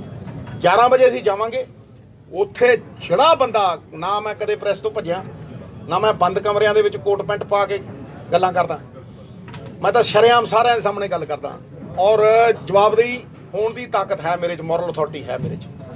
ਇਸ ਕਰਕੇ 11 o'clock Thursday about the burning issues of Punjab. Sir ਨਾਮ ਵੀ ਦੱਸ ਦਿਓ, ਕੌਣ ਜਾ ਰਹੇ ਜੀ? ਅਸੀਂ ਦੇਖੋ ਲਾਅ ਐਂਡ ਆਰਡਰ ਤੇ ਵੀ ਗੱਲ ਕਰਾਂਗੇ। ਆਉਣ ਵਾਲੀ ਵਿੱਤੀ ਜਿਹੜੀ ਪਰਿਸਥਿਤੀ ਹੈ, financial condition of the state, we will talk about electricity, ਕਿ 2 ਮਹੀਨਿਆਂ ਬਾਅਦ ਕਿਸੇ ਨੂੰ ਦਿੱਕਤ ਨਾ ਹੋਵੇ। ਹੋਰ ਕੁਝ ਹੋਰ ਵੀ ਹੋ ਸਕਦਾ। We will go and tell governor ਸਾਹਿਬ ਕਿ ਸਰ ਇਹ ਇਹਤਿਆਤ ਵਰਤੇ ਜਾਣ ਤਾਂ ਕਿ ਪੰਜਾਬ ਦੇ ਲੋਕਾਂ ਨੂੰ ਉਹ ਸਹੂਲੀਅਤ ਮਿਲੇ। ਇਹ ਬੜੀ ਵੱਡੀ ਮੋਟੀਵੇਸ਼ਨ ਹੈ ਸਾਡੀ, and we'll do it on Thursday. All are invited. ਹੁਣ ਮਹਾਰਾਜ ਮੈਂ ਇੱਕ ਬੇਨਤੀ ਕਰਨਾ ਚਾਹੁੰਦਾ, ਤੁਸੀਂ ਇੱਕ ਇੱਕ ਕਰਕੇ ਸਵਾਲ ਪੁੱਛੋ। ਮੇਰੀ ਇੱਕ ਮਿੰਟ, ਪਹਿਲਾਂ ਹੱਥ ਜੋੜ, ਪਹਿਲਾਂ ਇੱਕ ਮਿੰਟ। ਦੂਜੀ ਗੱਲ, ਮੁੱਦੇ ਇਹ ਸੀ, ਕਿਤੇ ਸਵਾਲ ਪੁੱਛ ਕੇ ਮੁੱਦੇ ਹੀ ਨਾ ਕਿਸੇ ਹੋਰ ਪਾਸੇ ਤੋੜ ਦਿਓ। ਇੱਕ ਮਿੰਟ ਭਾਜੀ, ਮੇਰੀ ਦੇਖੋ ਪਲੀਜ਼, ਮੈਂ ਕਿਤੇ ਨਹੀਂ ਜਾਣਾ ਜਦ ਤੱਕ ਤੁਸੀਂ ਸਵਾਲ ਪੁੱਛਣੇ। ਮੈਂ ਇੱਕ ਮਿੰਟ, ਇਹ ਅਸਲੀ ਪੰਜਾਬ ਦੇ ਲੋਕਾਂ ਦੀ ਜ਼ਿੰਦਗੀ ਨੂੰ ਬਿਹਤਰ ਕਰਨ ਦੀਆਂ ਗੱਲਾਂ ਨੇ। ਇਹ ਮੁੱਦਿਆਂ ਦੀ ਪਹਿਰੇਦਾਰੀ ਹੈ ਜਿਹਦਾ ਬੀੜਾ ਅਸੀਂ ਚੁੱਕਿਆ, ਔਰ ਕਾਂਗਰਸ ਇਹ ਕਰਦੀ ਰਹੇਗੀ। ਸਮਝੋ ਮੇਰੀ ਗੱਲ। ਮੈਂ ਕਰਾਂਗਾ, ਪ੍ਰਧਾਨ ਕਰੇਗਾ, ਬਾਜਵਾ ਸਾਹਿਬ ਕਰਨਗੇ, ਸਾਰੇ ਕਰਨਗੇ। ਅੱਜ ਉਹਨਾਂ ਨੇ ਕਿਹਾ ਮੈਂ ਕਰਾਂ, ਮੈਂ ਮੋਸਟ ਵੈਲਕਮ। 2 ਦਿਨ ਪਹਿਲਾਂ ਰਾਜੇ ਦਾ ਫੋਨ ਆਇਆ ਮੈਨੂੰ, ਕਹਿੰਦਾ ਭਾਜੀ ਮੈਂ ਆਉਣਾ। ਮੈਂ ਹੁਣੇ ਆ ਜਾ, ਅੱਜ ਹੀ ਆ ਜਾ। 4 ਬੰਦੇ ਸੀਗੇ ਨਾਲ, ਮੈਂ ਕਿਹਾ ਜੀ ਅੱਜ ਹੀ ਆ ਜਾ। ਕਹਿੰਦਾ ਨਹੀਂ ਭਾਜੀ ਮੈਂ 2 ਦਿਨਾਂ ਬਾਅਦ ਆਊਂਗਾ। ਮੈਂ ਮੋਸਟ ਵੈਲਕਮ। ਠੀਕ ਹੈ, ਉਹ ਲੋਕਾਂ ਦੇ ਘਰਾਂ ਜਾ ਰਿਹਾ। ਜਿੱਦਣ ਮੇਰੇ ਘਰੇ ਆਊਗਾ ਸਾਰੇ ਦਰਵਾਜ਼ੇ ਖੁੱਲੇ ਆ, ਅੱਜ ਤੱਕ ਨਹੀਂ ਆਇਆ। ਚਲੋ ਕੋਈ ਗੱਲ ਨਹੀਂ, ਜਿੱਦਣ ਆਉਣਾ ਚਾਹੇ ਉਦਣ ਆ ਸਕਦਾ। ਮੈਂ ਪਬਲਿਕਲੀ ਕਹਿ ਰਿਹਾ, ਠੀਕ ਹੈ ਜੀ। ਜਿੱਦਣ ਉਹ ਅੰਮ੍ਰਿਤਸਰ ਆਇਆ 10 ਦਿਨ ਪਹਿਲਾਂ ਪ੍ਰੋਗਰਾਮ ਬਣਿਆ ਹੋਇਆ ਸੀਗਾ ਢਿੱਲੋਂ ਸਾਹਿਬ। It was made 10। ਤੁਸੀਂ ਮੇਰੇ ਟਵਿੱਟਰ ਤੇ ਜਾਇਓ। ਮੈਂ ਢਿੱਲੋਂ ਸਾਹਿਬ ਦੇ ਘਰੇ ਗਿਆ ਸੀਗਾ, ਉਹਨਾਂ ਦੀ ਸਿਹਤ ਠੀਕ ਨਹੀਂ ਸੀ, ਜਿਹੜਾ ਬਲੱਡ ਕਲੌਟ, ਤੇ ਮੈਂ ਉਹਨਾਂ ਦੇ ਘਰੇ ਗਿਆ ਸੀ। ਉੱਥੇ ਮੈਂ ਉਹਨਾਂ ਨੂੰ ਕਿਹਾ, ਮੈਂ ਕਿਹਾ ਸਰ ਤੁਸੀਂ ਦੱਸੋ ਕਦੋਂ ਠੀਕ ਹੋਏ? ਕਹਿੰਦਾ ਮੈਂ ਯਾਰ ਤੂੰ ਆਇਆ ਹੁਣ ਮੈਂ ਤੇ ਘੋੜੇ ਵਰਗਾ ਹੋ ਜਾਣਾ। ਤੇ ਮੈਂ ਕਿਹਾ ਜੀ ਤੁਸੀਂ ਜਦੋਂ ਹੋ ਜਾਣਾ ਮੈਨੂੰ ਫੋਨ ਕਰਨਾ। ਕਹਿੰਦੇ 10 ਦਿਨਾਂ ਬਾਅਦ ਮੇਰੇ ਕੋਲ ਘਰੇ ਆਉਣਾ ਉੱਥੇ। ਮੈਂ ਕਿਹਾ ਜੀ ਮੈਂ ਆ ਜਾਊਂ, ਉਦੋਂ ਡੇਟ ਫਿਕਸ ਹੋ। So this is what I had to say. ਮੈਂ ਹੁਣ ਇੱਕ ਇੱਕ ਕਰਕੇ ਤੁਸੀਂ ਜੋ ਸਵਾਲ ਪੁੱਛਣਾ ਜ਼ਿਆਦਾ ਨਾ ਪੁੱਛਣਾ, ਤਾਂ ਕਿ ਇਹ ਮੁੱਦੇ ਹਾਈਲਾਈਟ ਕਰਨਾ। ਇਹ ਮੇਰੀ ਰਿਕੁਐਸਟ ਹੈ ਮੈਡਮ। ਅੱਛਾ ਸਿੱਧੂ ਸਾਹਿਬ, ਤੁਸੀਂ ਕਿਹਾ ਸੀਗਾ ਪਹਿਲਾਂ ਫਿਰ ਤੁਹਾਨੂੰ ਲੇਡੀਜ਼ ਸਰ, ਤੁਸੀਂ ਮੁੱਦਾ ਚੱਕਿਆ ਬਿਜਲੀ ਦਾ। ਤੁਹਾਨੂੰ ਡਾਊਟ ਹੈ ਕਿ ਸਰਕਾਰ ਨੇ ਐਲਾਨ ਕੀਤਾ ਪਰ ਇੰਪਲੀਮੈਂਟੇਸ਼ਨ ਨਹੀਂ ਹੋਈ। ਜਿਸ ਤਰ੍ਹਾਂ ਤੁਸੀਂ ਕਿਹਾ ਵੀ ਸਰਕਾਰ ਕੋਲੇ ਪੈਸਾ ਹੈ ਨਹੀਂ, ਤਾਂ ਇਹ ਪਿਛਲੀ ਵਾਰ ਵੀ ਇਹੋ ਜਿਹੀਆਂ ਗੱਲਾਂ ਤੁਹਾਡੀ ਸਰਕਾਰ ਦੇ ਵਿੱਚ ਵੀ ਹੋਈਆਂ। ਅਲਟੀਮੇਟਲੀ ਤਾਂ ਲੋਕ ਸਫਰ ਕਰਦੇ ਆ। ਇਹਦਾ ਵੇ ਆਊਟ ਕੀ ਤੁਸੀਂ ਦੱਸ ਸਕਦੇ ਹੋ? ਦੇਖੋ, ਇਹਦਾ ਵੇ ਆਊਟ ਮੈਂ ਉਦੋਂ ਵੀ ਦੱਸਦਾ ਸੀਗਾ, ਅੱਜ ਵੀ ਮੈਂ ਕਿਹਾ। ਇਹਦਾ ਵੇ ਆਊਟ ਇਹ ਹੈ ਕਿ ਪਾਲਿਸੀ ਡਰਿਵਨ ਬਜਟਰੀ ਐਲੋਕੇਸ਼ਨ। ਪਾਲਿਸੀ ਬਣਾਉਣ ਨੂੰ ਭੈਣ ਜੀ ਤੁਹਾਨੂੰ ਬਹੁਤ ਰਿਸਰਚ ਕਰਨੀ ਪਏਗੀ, ਤੁਹਾਨੂੰ ਬਹੁਤ ਕੁਝ ਦੇਖਣਾ ਪਏਗਾ, ਤੁਹਾਨੂੰ ਸਟੱਡੀਜ਼ ਕਰਨੀਆਂ ਪੈਣਗੀਆਂ, ਫਿਰ ਤੁਹਾਡੀ ਪਾਲਿਸੀ ਬਣੇਗੀ। ਫਿਰ ਉਹ ਪਾਲਿਸੀ ਨੂੰ ਲਾਗੂ ਕਰਨ ਦੇ ਲਈ ਪੈਸੇ ਕਿੰਨੇ ਲੱਗਣਗੇ, ਉਹ ਬਜਟਰੀ ਐਲੋਕੇਸ਼ਨ ਹੋਏਗੀ। ਫਿਰ ਉਹ ਬਜਟਰੀ ਐਲੋਕੇਸ਼ਨ ਜਿਹੜੀ ਹੈ ਬਜਟ 'ਚ ਪਾਸ ਹੋਏਗੀ, ਤਾਂ ਜਾ ਕੇ ਉਹ ਜ਼ਮੀਨ ਦੇ ਉੱਤੇ ਲਾਗੂ ਹੋਏਗੀ। ਨਹੀਂ ਤੇ ਗੱਲਾਂ ਦਾ ਕੜਾ ਹੈ ਜਿਹੜਾ ਸਾਰੇ ਵਰਤਾਈ ਜਾਂਦੇ ਆ। ਔਰ ਮੈਂ ਪਹਿਲੇ ਦਿਨ ਦਾ ਕਹਿਣਾ ਕਿ ਜੇ ਪੰਜਾਬ ਆਏਗਾ ਸਹੀ ਰਾਹ ਦੇ ਉੱਤੇ ਤੇ ਨੀਤੀਗਤ ਤਰੀਕੇ ਦੇ ਨਾਲ ਆਏਗਾ, ਨੀਤੀਆਂ ਦੇ ਨਾਲ ਆਏਗਾ। Next question sir. ਅੱਛਾ ਸਿੱਧੂ ਸਾਹਿਬ, ਤੁਸੀਂ ਦਾਲਾਂ ਦੀ ਗੱਲ ਕੀਤੀ ਸੀ। ਪੰਜਾਬ ਸਰਕਾਰ ਦੇ ਕਿਹਨਾਂ ਦੀ ਗੱਲ ਕੀਤੀ ਸੀ ਸਰ? ਦਾਲਾਂ ਦੀ। ਪੰਜਾਬ ਦੇ ਵਿੱਚ ਰਿਸਰਚ ਸਟੇਸ਼ਨ ਇੱਕੋ ਇੱਕ ਸੀਗਾ ਬਠਿੰਡੇ ਦੇ ਵਿੱਚ। ਪਹਿਲਾਂ ਉਹ ਸਟੇਡੀਅਮ ਬਣਾਇਆ, ਇੱਥੇ ਬਰਾਨੀ ਇਲਾਕਾ ਸੀਗਾ, ਉਹ ਖਤਮ ਕਰਤਾ। ਸ਼ੁਕਰ ਆ ਚਲੋ ਕਾਂਗਰਸ ਦੀ ਸਰਕਾਰ ਨਹੀਂ ਆਈ ਤਾਂ ਸਾਡਾ ਫਰੂਟ ਰਿਸਰਚ ਸਟੇਸ਼ਨ ਵੀ ਸਟੇਡੀਅਮ ਦੀ ਭੇਟ ਚੜ੍ਹ ਜਾਣਾ ਸੀ। ਮੱਤੇਵਾਲ ਉਹ ਵੀ ਜਿਹੜਾ ਕੀ ਕਹਿੰਦੇ ਆ ਸੋਇਆਬੀਨ ਦਾ ਰਿਸਰਚ ਸਟੇਸ਼ਨ ਹੈ ਉਹਦੇ ਉੱਤੇ ਵੀ ਅੱਖ ਰੱਖ ਲਈ। ਪੰਜਾਬ ਐਗਰੀਕਲਚਰ ਯੂਨੀਵਰਸਿਟੀ ਦੇ ਜਿੰਨੇ ਸਬ ਰਿਸਰਚ ਸਟੇਸ਼ਨ ਨੇ ਸਾਰਿਆਂ ਨੂੰ ਖਤਮ ਕੀਤਾ ਜਾ ਰਿਹਾ। ਰਿਸਰਚ ਜ਼ੀਰੋ ਹੈ, ਪਿੰਡਾਂ ਦੇ ਵਿੱਚ ਕੋਈ ਸਾਇੰਟਿਸਟ ਨਹੀਂ ਜਾ ਰਿਹਾ, ਫਿਰ ਦਾਲਾਂ ਲੱਗਣਗੀਆਂ ਕਿਵੇਂ ਤੇ ਵਿਕਣਗੀਆਂ? ਬੜਾ ਵਧੀਆ ਸਵਾਲ। ਦੇਖੋ ਭਾਜੀ, ਮੈਂ ਆਪਣੀ ਗੱਲ ਨੂੰ ਰੀਇਟਰੇਟ ਕਰਦਾ, ਜਿਹੜੀਆਂ ਗੱਲਾਂ ਮੈਂ ਪਹਿਲਾਂ ਦੁਹਰਾਈਆਂ ਨੇ ਉਹਨਾਂ ਨੂੰ ਸ਼ਾਇਦ ਬਾਰ-ਬਾਰ ਦੁਹਰਾਉਣਾ ਚਾਹੀਦਾ। ਮੈਂ ਇੱਕ ਗੱਲ ਕਹੀ ਸੀ ਕਿ ਪੰਜਾਬ ਦੇ ਲਾਅ ਐਂਡ ਆਰਡਰ ਦੇ ਮਸਲਿਆਂ ਨੂੰ ਛੱਡ ਕੇ ਪੰਜਾਬ ਦੀ ਹਰ ਸਮੱਸਿਆ ਦਾ ਹੱਲ ਇਨਕਮ ਹੈ। ਤੁਸੀਂ ਅਗਰ ਰਿਸਰਚ ਸੈਂਟਰ ਖੋਲ੍ਹਣਾ ਹੈ, ਤੁਸੀਂ ਅਗਰ ਕੋਈ ਵੀ ਸੈਂਟਰ ਖੋਲ੍ਹਣਾ ਹੈ, ਤੁਹਾਨੂੰ ਉਹਨੂੰ ਚਲਾਉਣ ਦੇ ਲਈ ਪੈਸੇ ਚਾਹੀਦੇ ਆ ਨਾ ਸਰ, ਸਮਝੇ ਨਹੀਂ? ਇਨਕਮ ਤਾਂ ਸਾਰੀ ਲੋਕਾਂ ਦੀ ਨਿੱਜੀ ਜੇਬ 'ਚ ਜਾਈ ਜਾਂਦੀ ਹੈ। ਉਸ ਮਾਫੀਆ ਦੇ ਖਿਲਾਫ ਮੈਂ ਲੜਿਆ ਔਰ ਮੈਂ ਪਹਿਲੇ ਦਿਨ ਤੋਂ, ਪਹਿਲੀ ਕੈਬਨਿਟ ਤੋਂ ਸੱਤਾ ਨਹੀਂ ਮਾਣੀ, ਉਸ ਸੱਤਾ ਨੂੰ ਸਵਾਲ ਕੀਤੇ ਵੀ ਮਹਾਰਾਜ ਲਾਓ ਇਹ ਪਾਲਿਸੀ। ਇੱਕੋ ਚੀਜ਼ ਐਸੀ ਹੈ ਜਿਹੜੀ GST ਤੋਂ ਬਾਹਰ ਹੈ, ਰੇਤਾ, ਸ਼ਰਾਬ, ਲਾਓ ਵੈਟ। ਜੇ ਤਮਿਲਨਾਡੂ 36,000 ਕਰੋੜ ਰੁਪਈਆ ਕੱਢ ਸਕਦਾ ਹੈ ਔਰ ਬਗੈਰ ਅੱਧੀ ਖਪਤ ਸਾਡੀ ਡਬਲ, ਤੇ ਭਾਈ ਅਸੀਂ ਕਿਉਂ ਨਹੀਂ? ਨੌਕਰੀਆਂ ਆਪਣੇ ਆਪ ਆਣਗੀਆਂ। ਉਹ 40,000 ਨੂੰ ਦਿੰਦੇ ਆ, 300 ਕਰੋੜ ਰੁਪਏ ਦੀ ਨੌਕਰੀ ਦਿੰਦੇ ਹੋ, ਠੀਕ ਹੈ ਜੀ। ਰੇਤਾ, ਪਰ ਕਿਉਂਕਿ ਪੰਜਾਬ ਦੇ ਵਿੱਚ ਠੇਕੇਦਾਰੀ ਸਿਸਟਮ ਹੈ ਔਰ ਠੇਕੇਦਾਰ ਅੱਗੇ ਹੈ ਤੇ ਪਿੱਛੇ ਕੋਈ ਹੋਰ ਹੈ, ਤੁਹਾਨੂੰ ਵੀ ਪਤਾ ਕਿਹੜਾ ਹੈ, ਕਿਸੇ ਦਾ ਕੁੱਕ ਹੈ ਤੇ ਕਿਸੇ ਦਾ ਕੋਈ ਹੈ, ਸਮਝਦੇ ਹੋ ਮੇਰੀ ਗੱਲ? ਉਹ ਠੇਕੇਦਾਰੀ ਸਿਸਟਮ ਦੇ ਪਿੱਛੇ ਖੜਾ ਪੋਲੀਟੀਸ਼ੀਅਨ ਜਾਂ ਕੋਈ ਹੋਰ ਕੋਈ ਵੀ ਹੋ ਸਕਦਾ ਹੈ, ਠੀਕ ਹੈ ਜੀ। ਮੈਂ ਕਿਸੇ ਦਾ ਨਾਮ ਲਿੱਤਾ ਹੀ ਨਹੀਂ ਅੱਜ ਤੱਕ। ਉਹ ਆਨੰਦ ਮਾਣ ਰਹੇ ਨੇ, ਕਾਰਟਲ ਬਣੇ ਹੋਏ ਨੇ, ਕਾਰਟਲ। ਕੱਢੋ L1 ਦੇ ਲਾਇਸੈਂਸ, 15,000 ਕਰੋੜ ਰੁਪਈਆ ਇਹਦੇ ਰਿਸ਼ਤੇਦਾਰਾਂ ਕੋਲ ਨੇ, ਪਿਛਲੇ ਵੀ ਕੱਢ ਲਓ। ਚਲੋ ਟੰਕੇ ਦੀ ਚੋਟ ਤੇ ਕਹਿੰਦਾ ਇਹੀ ਹੈ ਇਮਾਨਦਾਰੀ ਦੀ ਤਾਕਤ, ਇਹ ਮੋਰਲ ਅਥਾਰਟੀ ਦੀ ਤਾਕਤ ਹੈ। ਸਵਾਲ ਕਰਨ ਵਾਲਾ ਉਹੀ ਹੋ ਸਕਦਾ, ਨਹੀਂ ਤਾਂ ਪਰਾਏ ਪੁੱਤ ਫੱਟਦੇ ਨੇ, ਬਾਹ ਮਰੋੜ ਕੇ ਈਡੀ ਭੇਜ ਦਿੰਦੇ ਆ। ਅੱਛਾ ਸਰ, ਦੂਸਰੀ ਗੱਲ ਜੀ, ਅੱਛਾ ਇਹਦੇ ਉੱਤੇ ਜਿਹੜੀਆਂ ਗਵਰਨਮੈਂਟ ਰਿਸਰਚ ਲੈਂਡਸ ਕੀ ਇਹਨਾਂ ਦੇ ਉੱਤੇ ਜਿਹੜਾ ਵੇਚਣ ਦੀ ਪਿਛਲੇ ਰੀਤ ਚੱਲ ਰਹੀ ਹੈ ਸਰਕਾਰਾਂ ਦੀ, ਕੀ ਬੰਦ ਨਹੀਂ ਹੋਣੀ ਚਾਹੀਦੀ? You are custodian of the land. Absolutely right sir. ਤੁਸੀਂ ਜਿਹੜਾ 3 ਲੱਖ ਕਰੋੜ ਦੀ ਗੱਲ ਕਰਦੇ ਹੋ, 3 ਲੱਖ ਨਹੀਂ ਹੈ। ਮੈਂ ਬੜਾ ਕੈਟੇਗੋਰੀਕਲੀ, ਤੁਸੀਂ ਬਹੁਤ ਸੋਹਣਾ ਸਵਾਲ ਕੀਤਾ ਹੈ। ਇਹ 5 ਲੱਖ ਕਰੋੜ ਹੈ, ਕਿਉਂਕਿ 5 ਲੱਖ ਕਰੋੜ 'ਚ ਸੌਫਟ ਲੋਨ ਨੇ। ਪੁੱਛੋ ਕਿਹਦੀ ਸਰਕਾਰ ਦੇ ਵਿੱਚ ਰੈਸਟ ਹਾਊਸ ਵੀ ਗਿਰਵੀ ਰੱਖਦੇ, ਮਿਊਨਿਸਪਲ ਕਮੇਟੀ ਦੀਆਂ ਬਿਲਡਿੰਗਾਂ ਗਿਰਵੀ ਪਈਆਂ ਨੇ, ਔਰ ਕੌਡੀਆਂ ਦੇ ਰਹੇ। ਤੁਸੀਂ ਪਤਾ ਕਰੋ, ਸਰਕਟ ਹਾਊਸ ਵਿਕੇ, ਸਰਕਟ ਹਾਊਸ ਵਿਕੇ, ਹਾਂਜੀ, ਜੇਲਾਂ ਵਿਕੀਆਂ। ਤੇ ਉਹ ਮਹਾਰਾਜ 3 ਲੱਖ ਕਰੋੜ 'ਚ ਨਹੀਂ ਆਉਂਦਾ, ਉਹ 3 ਲੱਖ ਕਰੋੜ ਤੋਂ ਅੱਡ ਹੈ। ਇਸ ਕਰਕੇ ਮੈਂ ਕਹਿੰਦਾ ਸਾਹਿਬ, ਤੁਹਾਡਾ ਬੜਾ ਸੋਹਣਾ ਸਵਾਲ ਹੈ। ਇਸ ਕਰਕੇ ਮੈਂ ਕਹਿੰਦਾ ਕਿ ਮੈਨੂੰ ਕੋਈ ਲੋੜ ਨਹੀਂ ਸੀ ਕਿ ਮੈਂ ਇੰਨੀ ਇਨਕਮ ਨੂੰ ਛੱਡ ਕੇ ਮੈਂ ਮੌਤਾਜੀ ਹੈ, ਮੈਂ ਕੋਈ ਮਿਨਿਸਟਰ ਦੇ ਕਰਕੇ ਜਾਣਾ ਚਾਹੁੰਦਾ। ਹਾਂਜੀ, 20 ਸਾਲ ਕ੍ਰਿਕਟ ਖੇਡਿਆ, ਕਮੈਂਟਰੀਆਂ ਕੀਤੀਆਂ, ਮਤਲਬ ਤੁਸੀਂ ਕੀ ਜਾਣੋ। ਲੇਕਿਨ ਮੈਨੂੰ ਸੰਤੁਸ਼ਟੀ ਇਹਦੀ ਹੈ ਕਿ ਮੈਨੂੰ ਪਤਾ ਮੈਂ ਅਗਲੀ ਪੀੜ੍ਹੀ ਦੀ ਲੜਾਈ ਲੜ ਰਿਹਾ।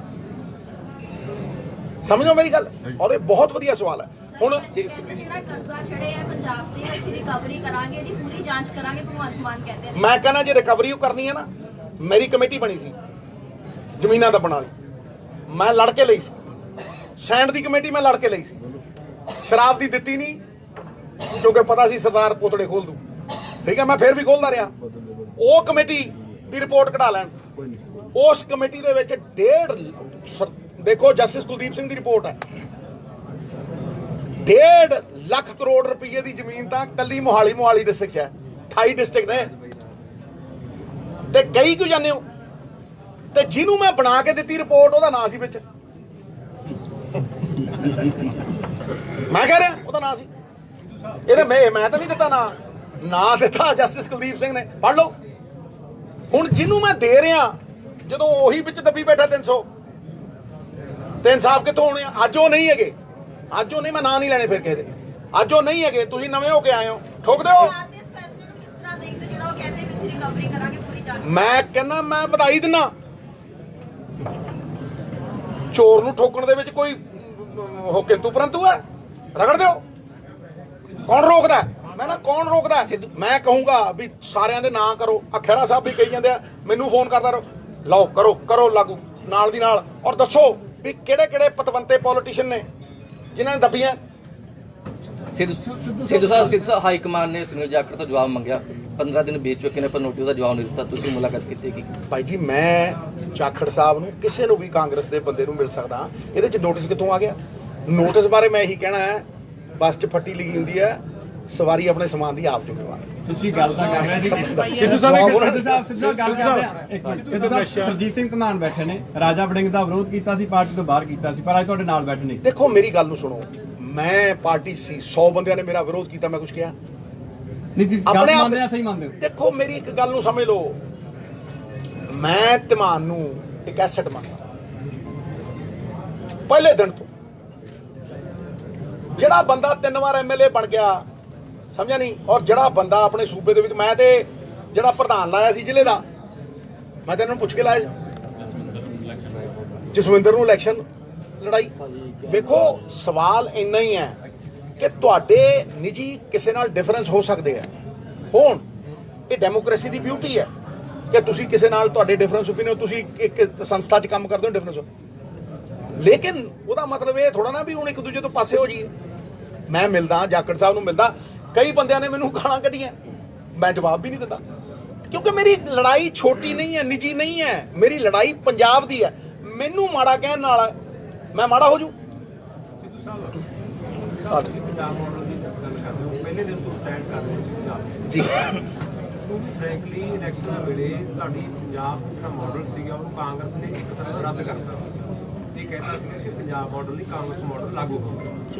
ਬਹੁਤ ਸਾਰੇ ਆਗੂਆਂ ਦੇ ਬਿਆਨ ਸੀ। ਤੁਸੀਂ ਅੱਜ ਵੀ ਉਸ ਮਾਡਲ ਤੇ ਖੜੇ ਹੋ, ਕਿ ਤੁਹਾਡਾ ਜਿਹੜਾ ਰਾਹ ਹੈ ਤੁਸੀਂ ਕੱਢਿਆ ਹੋਇਆ ਪਿਛਲੇ ਕਈ ਦਿਨਾਂ ਤੋਂ ਮੀਟਿੰਗ, ਇਹ ਲੱਗਦਾ ਹੈ ਕਿ ਕਿਸੇ ਪਾਸੇ ਨੂੰ ਹੋਰ ਜਾ ਰਹੇ ਹੋ। ਭਾਈ ਜੀ ਤੁਸੀਂ ਬੜਾ ਸੋਹਣਾ ਸਵਾਲ ਕੀਤਾ। ਕਾਂਗਰਸ ਨੇ ਤਾਂ ਲਾਸਟ ਡੇ ਮੈਨੀਫੈਸਟੋ ਕੀਤਾ, ਉਸ ਕੀ ਹੈ? ਪੰਜਾਬ ਮਾਡਲ ਹੀ ਹੈ, ਸਾਰਾ ਪੜ੍ਹ ਲਓ। ਮੇਰੇ ਨਾਲ AICC ਦੇ ਸੈਕਟਰੀ ਬੈਠੇ ਆ, ਮੇਰੇ ਨਾਲ ਮਾਕਨ ਸਾਹਿਬ ਬੈਠੇ ਆ, ਮੇਰੇ ਨਾਲ ਉਹ 4 AICC ਦੇ ਬੰਦੇ ਹੋਰ ਬੈਠੇ ਆ, ਮੇਰੇ ਨਾਲ ਪ੍ਰਧਾਨ ਬੈਠਾ, ਮੇਰੇ ਨਾਲ ਚੀਫ ਮਿਨਿਸਟਰ ਬੈਠਾ, ਸਾਰਾ ਪੰਜਾਬ ਮਾਡਲ ਉੱਤੇ ਦਿੱਤਾ। ਤੁਸੀਂ ਦੇਖੋ ਉਹ ਤਾਂ ਔਨ ਰਿਕਾਰਡ ਹੈ। ਕਿਉਂਕਿ ਨਸ਼ਿਆਂ ਦਾ ਜਿਹੜਾ ਪੰਜਾਬ ਦੇ ਵਿੱਚ ਹੈ, ਨਸ਼ਿਆਂ ਦਾ ਜਿਹੜਾ ਮੁੱਦਾ ਸੀਗਾ ਜੀ, ਹੁਣ ਬਿਜਲੀ ਦਾ ਮੁੱਦਾ ਆ ਗਿਆ, ਦੂਜੇ ਮੁੱਦੇ ਆ ਗਏ, ਕਿਤੇ ਨਾ ਕਿਤੇ ਹੈਗਾ, ਪਰ ਰੋਜ਼ ਤੁਸੀਂ ਦੇਖੋ ਬਠਿੰਡਾ ਦੇ ਵਿੱਚ ਵੀ ਨੌਜਵਾਨਾਂ ਦੀਆਂ ਜਿਹੜੀਆਂ ਮੌਤਾਂ ਉਸ ਤਰ੍ਹਾਂ ਹੋ ਰਹੀਆਂ। ਸਾਰਿਆਂ ਨੂੰ ਪ੍ਰਾਇੋਰਟੀ ਲਾ ਇਹਨਾਂ ਡੋਟ ਤੇ ਨਸ਼ਿਆਂ ਤੇ ਨਹੀਂ ਲੈਣੀ ਚਾਹੀਦੀ ਇਹਨਾਂ ਨੂੰ। ਦੇਖੋ ਇਹ ਫੇਰ ਇੱਕ ਬੜਾ ਵਧੀਆ ਸਵਾਲ ਹੈ। ਦੇਖੋ ਜੀ ਤੁਸੀਂ ਇਹ ਭਾਜੀ ਇੱਕ ਮਿੰਟ, ਇਹ ਸਵਾਲ ਦੇਖੋ ਇਹਨਾਂ ਨੇ ਨਸ਼ਿਆਂ ਦਾ ਕੀਤਾ। ਤੁਸੀਂ ਨਸ਼ੇ ਨੂੰ ਇਦਾਂ ਨਹੀਂ ਦੇਖ ਸਕਦੇ ਵੀ ਇਹ ਨਸ਼ਾ ਐਂ ਦੂਰ ਹੋ ਗਿਆ ਟੱਕ ਤੇ। ਨੰਬਰ 1 ਤੁਸੀਂ ਨੌਜਵਾਨ ਨੂੰ ਓਪਰਚੁਨਿਟੀ ਕਿੱਥੇ ਦਿੱਤੀ ਹੈ? ਤੁਸੀਂ ਨੌਜਵਾਨ ਨੂੰ ਜਦੋਂ ਓਪਰਚੁਨਿਟੀ ਦਿਓਗੇ, ਉਹਨੂੰ ਕੋਈ ਹਾਏ ਦਿਓਗੇ, ਉਹਨੂੰ ਕੋਈ ਕੰਮ ਕਰਨ ਦੀ ਪ੍ਰੇਰਣਾ ਦਿਓਗੇ, ਉਹ ਨਸ਼ਾ ਕਿਉਂ ਕਰੂ? ਮੈਨੂੰ ਅਜੇ ਵੀ ਯਾਦ ਹੈ ਇੱਥੇ ਕੋਕੇਨ ਹਾਈ ਹੈ, ਇੱਥੇ ਪਤਾ ਨਹੀਂ ਨੌਜਵਾਨ ਬੋਲਦੇ ਆ ਜੀ ਆ ਫਲਾਨੀ ਹਾਈ, ਸਾਨੂੰ ਤਾਂ ਛਿੱਕਾ ਮਾਰਨ ਦੀ ਹਾਈ। ਅਸੀਂ ਗਰਾਊਂਡ 'ਚ ਪਸੀਨੀ ਲੱਤ-ਪੱਤ ਉਹਦੇ ਦੈੜ ਦੇਣੇ ਮਾਰੀਦਾ ਸੀ, ਅੱਖਾਂ ਬੰਦ ਕਰਕੇ ਅਸੀਂ ਸੋਚਿਆ ਯਾਰ ਆਹ ਵਧੀਆ ਠਾ, ਉਹ ਸਵੀਟ ਸਪੌਟ ਹੀ ਯਾਦ ਰਹਿੰਦਾ ਹੁੰਦਾ ਸੀ। ਸਵਾਮੀ ਵਿਵੇਕਾਨੰਦ ਕਹਿੰਦਾ ਭਾਈ ਰੱਬ ਲੱਭਣਾ ਫੁੱਟਬਾਲ ਦੀ ਗਰਾਊਂਡ 'ਚ ਮਿਲੂ ਨੌਜਵਾਨ ਨੂੰ। ਤੁਸੀਂ ਸ਼ਕਤੀ ਦਾ ਸਪੰਦਨ ਹਰੇਕ 'ਚ ਹੈ, ਤੁਸੀਂ ਉਹਨੂੰ ਸੰਚਾਲਿਤ ਕਰਨ ਲਈ ਦਿਸ਼ਾ ਦਿੱਤੀ ਹੈ। ਨੰਬਰ 1 ਨੰਬਰ 2 ਰੀਹੈਬਿਲਿਟੇਸ਼ਨ ਕਿੱਥੇ ਹੈ? ਵਿਪਰੂ ਨੋਰਫਿਨ ਦੀਆਂ ਟੇਬਲੇਟਾਂ ਦਾ ਘੁਟਾਲਾ ਹੈ, ਕਰੋੜਾਂ ਵੇਚਦੀਆਂ। ਦੱਸੋ ਕਰੋੜਾਂ ਵੇਚਦੀਆਂ?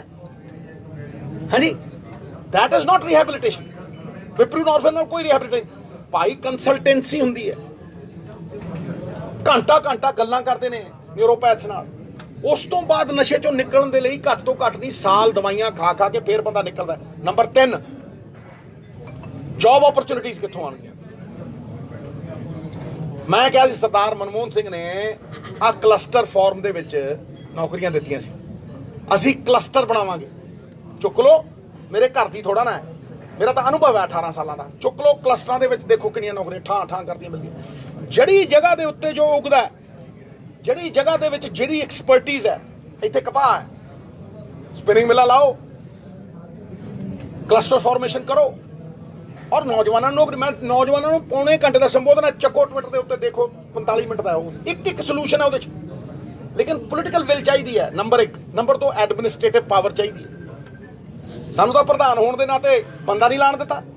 3 ਮਹੀਨੇ ਅਸਤੀਫਾ ਦੇ ਹੀ ਰੱਖਿਆ ਵੀ ਭਾਈ DGP ਬਦਲੋ। ਤਾਂ ਲੜਾਈਆਂ ਹੀ ਬੜੀਆਂ ਲੜੀਆਂ, ਕਿਹੜੀ ਅਹੁਦੇ ਦੀ ਲੜਾਈ ਲੜੀ? ਹੁਣ ਅੱਜ ਕਿਹੜੇ ਅਹੁਦੇ ਲਈ ਲੜ ਰਿਹਾ ਮੈਂ? ਬਿਜਲੀ ਦੀ ਆਪਾਂ ਗੱਲ ਕਰਦੇ ਹਾਂ, ਮੈਂ 3 ਗੱਲਾਂ ਕਹੀਆਂ ਸਰ। ਰਿਪੋਰਟ ਆਈ ਹੈ 16% ਪੰਜਾਬ ਦੇ ਜਿਹੜੇ ਯੂਥ ਹੈ ਉਹ ਡਰੱਗ ਐਡਿਕਟ ਹੈ। ਦੁਨੀਆ ਦੇ ਵਿੱਚ 2% ਤੋਂ ਵੱਧ ਨਹੀਂ, ਹਰ 7ਵਾਂ ਪੰਜਾਬੀ ਪੀਜੀਆਈ ਕਹਿ ਰਿਹਾ ਡਰੱਗ ਐਡਿਕਟ।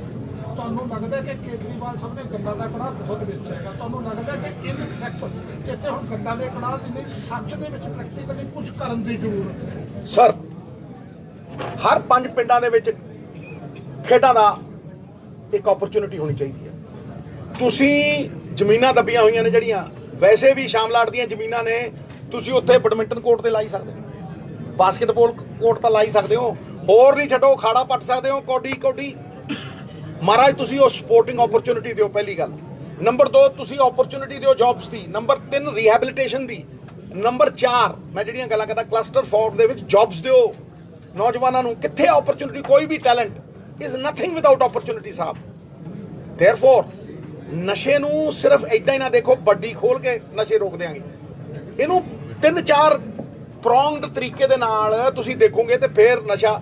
ਕਿੰਨੇ ਰੀਹੈਬਿਲਿਟੇਸ਼ਨ ਸੈਂਟਰ ਨੇ ਸਰ ਜਿਹੜੇ ਪੰਜਾਬ ਚੱਲਦੇ ਆ ਦਿਖਾਓ, ਤੇ ਕਿੰਨੇ ਕ ਸਪੋਰਟਿੰਗ ਸੈਂਟਰਸ ਨੇ ਆਫ ਐਕਸਲੈਂਸ, ਕਿੰਨੇ ਕ ਇਹੋ ਜਿਹੇ ਥਾਂ ਨੇ। ਇਸ ਕਰਕੇ ਇਹ ਹੋਲਿਸਟਿਕ ਅਪਰੋਚ ਹੈ, ਬਟ ਇਹਦੇ ਲਈ ਵੀ ਫੰਡਸ ਦੀ ਲੋੜ ਹੈ। ਨੈਕਸਟ ਸਵਾਲ ਸਰ, ਐਸਵਾਈਐਲ ਦੇ ਮੁੱਦੇ ਤੇ ਲੈ ਕੇ ਸੁਸ਼ੀਲ ਗੁਪਤਾ ਹਰਿਆਣਾ ਦੇ ਪ੍ਰਭਾਰੀ ਵੀ ਹੈ, ਰਾਜ ਸਭਾ ਸਾਂਸਦ ਨੇ, ਉਹਨਾਂ ਦਾ ਵੱਡੀ ਸਟੇਟਮੈਂਟ ਆਈ ਹੈ ਕਿ ਹਾਲੇ ਤੱਕ ਨਾ ਤਾਂ ਪ੍ਰਦੇਸ਼ ਜਿਹੜੀ ਸਰਕਾਰ ਹੈ ਉਹਨਾਂ ਨੇ ਨਾ ਕੇਂਦਰ ਸਰਕਾਰ ਨੇ ਪਿੰਡਾਂ ਦੇ ਵਿੱਚ ਪਾਣੀ ਪਹੁੰਚਾਇਆ ਹਰਿਆਣਾ ਦੇ। ਅਸੀਂ ਪਹੁੰਚਾਵਾਂਗੇ। ਦੇਖੋ ਮੇਰੀ ਇੱਕ ਗੱਲ ਨੂੰ ਧਿਆਨ ਨਾਲ ਸਮਝ ਲਓ, ਪੰਜਾਬ ਕੋਲ ਪਾਣੀ ਉਹ ਹੈ ਨਹੀਂ। ਜੇ ਪੰਜਾਬ ਕੋਲ ਆਪਣੀ ਜ਼ਰੂਰਤ ਲਈ ਪਾਣੀ ਹੈ ਨਹੀਂ ਤੇ ਦੂਆਂ ਨੂੰ ਕਿਵੇਂ ਦੇ ਦਈਏ? ਇੱਕ। ਨੰਬਰ 2 ਜੇ ਅੱਜ ਦੀ ਗੱਲ ਹੈ ਨਾ, ਜਿਹੜੀ ਇਹ ਟਿਊਬਵੈੱਲਾਂ ਵਾਲੀ ਪ੍ਰੋਬਲਮ ਹੈ, ਡਾਰਕ ਜ਼ੋਨ ਬਣ ਰਹੇ ਹੈ, ਇਹਦਾ ਜੇ ਅਸਲੀ ਕੋਈ ਸੋਲੂਸ਼ਨ ਹੈ ਤੇ ਨਹਿਰੀ ਪਾਣੀ ਹੈ ਖੇਤਾਂ 'ਚ। ਤੇ ਭਾਈ ਮੈਂ ਉਹ ਦਿਨ ਦੇਖਿਆ ਵੀ ਮੇਰਾ ਦੋਸਤ ਹੁੰਦਾ ਸੀ, ਉਹਦਾ ਫਾਦਰ ਚੀਫ ਇੰਜੀਨੀਅਰ ਹੁੰਦਾ ਸੀ ਭਗਤ ਸਿੰਘ ਸੰਧੂ। ਮੈਂ ਉਹਦੀ ਗੱਡੀ 'ਚ ਬੈਠ ਕੇ ਜਾਂਦਾ, ਟੇਲ ਤੱਕ ਪਾਣੀ ਜਾਂਦਾ ਹੁੰਦਾ ਸੀ।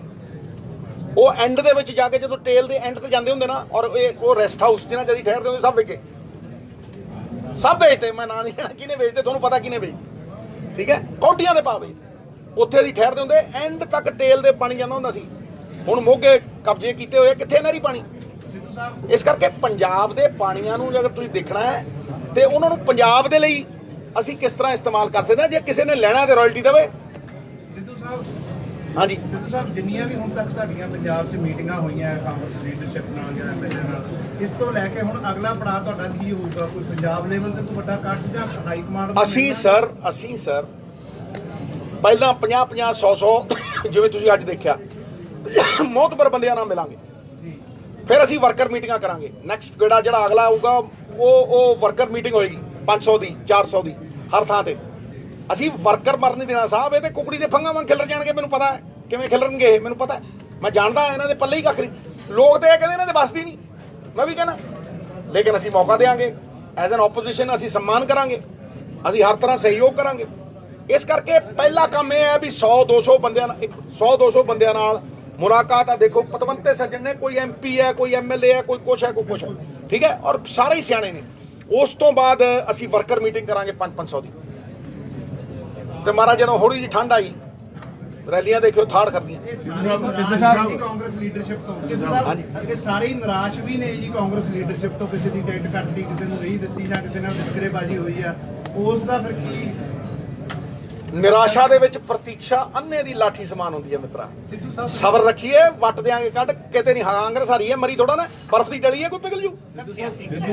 ਚਰਚਾ ਹੈ ਕਿ ਸੁਨੀਲ ਜਾਖੜ ਜੀ ਜਿਹੜਾ ਰਿਜ਼ਾਈਨ ਕਰ ਰਹੇ ਤੇ ਆਮ ਆਦਮੀ ਪਾਰਟੀ ਦੇ ਵਿੱਚ ਜਾ ਸਕਦੇ ਆ। ਮਿੱਤਰਾ ਉਹਨਾਂ ਦਾ ਘਰ ਦਾ ਐਡਰੈਸ ਦੇ ਦੇਣਾ, ਜਾ ਸਵਾਲ ਪੁੱਛ। ਸਿੱਧੂ ਸਾਹਿਬ, ਤੁਸੀਂ ਵਰਕਰਾਂ ਦੀ ਮੀਟਿੰਗ ਦੀ ਗੱਲ ਕੀਤੀ ਯਾਰ, ਸਿੱਧੂ ਨੂੰ ਕੱਚਾ ਸਮਝਿਆ, ਪੁਰਾਣੇ ਚਾਵਲਾ ਮਿੱਤਰਾ ਸੀ। ਤੁਸੀਂ ਵਰਕਰਾਂ ਦੀ ਮੀਟਿੰਗ ਦੀ ਗੱਲ ਕੀਤੀ ਆ, ਪਰ ਇੱਥੇ ਅੱਜ ਬਠਿੰਡੇ ਦੀ ਜਿਹੜੀ ਲੋਕਲ ਲੀਡਰਸ਼ਿਪ ਉਹ ਗੈਰ ਹਾਜ਼ਰ। ਮੈਂ ਕਹਿੰਦਾ ਮੇਰੀ ਗੱਲ ਸੁਣੋ, ਜਿਹੜੀ ਬਠਿੰਡੇ ਦੀ ਲੋਕਲ ਜਿਹੜਾ ਉਹ ਕਦੇ ਜਲੰਧਰ ਫਿਰਦੀ ਸੀ, ਕਦੇ ਕਿਤੇ ਫਿਰਦੀ ਹੈ, ਕਦੇ ਕਿਤੇ ਫਿਰਦੀ, ਉਹ ਕੰਮ ਕਰ ਰਹੀ ਹੈ ਨਾ ਕਾਂਗਰਸ ਲਈ। ਤੁਹਾਡਾ ਆਉਣ ਦਾ ਪਤਾ ਨਹੀਂ? ਮੇਰੀ ਗੱਲ ਨੂੰ ਸੁਣੋ, ਮੈਨੂੰ ਉਹਨਾਂ ਦੇ ਆਉਣ ਦਾ ਪਤਾ ਸੀ। ਮੈਂ ਫੋਨ ਤੇ ਗੱਲ ਕੀਤੀ, ਮੈਂ ਬੇਟਾ ਹੁਣੇ ਆ ਜਾ। ਨਹੀਂ, ਸਾਰੇ ਤਾਂ ਨਹੀਂ ਗਏ ਹੋਣਗੇ ਯਾਰ।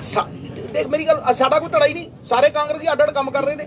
ਕੋਈ ਜ਼ਰੂਰੀ ਹੈ ਵੀ ਸਾਰੇ ਮੇਰੇ ਨਾਲ ਜਾਣ, ਸਾਰੇ ਉਹਦੇ ਨਾਲ ਜਾਣ, ਸਾਰੇ ਉਹਦੇ ਨਾਲ ਜਾਣ। ਅਸੀਂ ਕੰਮ ਕੀ ਕਰ ਰਹੇ ਹਾਂ? ਇਹ ਦੇਖ, ਪੰਜਾਬ ਦੀ ਉਥਾਨ ਦੀ ਗੱਲ ਕਰ ਰਹੇ ਹਾਂ, ਲੋਕ ਮਸਲਿਆਂ ਦੀ ਗੱਲ ਕਰ ਰਹੇ ਹਾਂ। ਕੀ ਸਵਾਰਥ ਹੈ ਭਾਈ?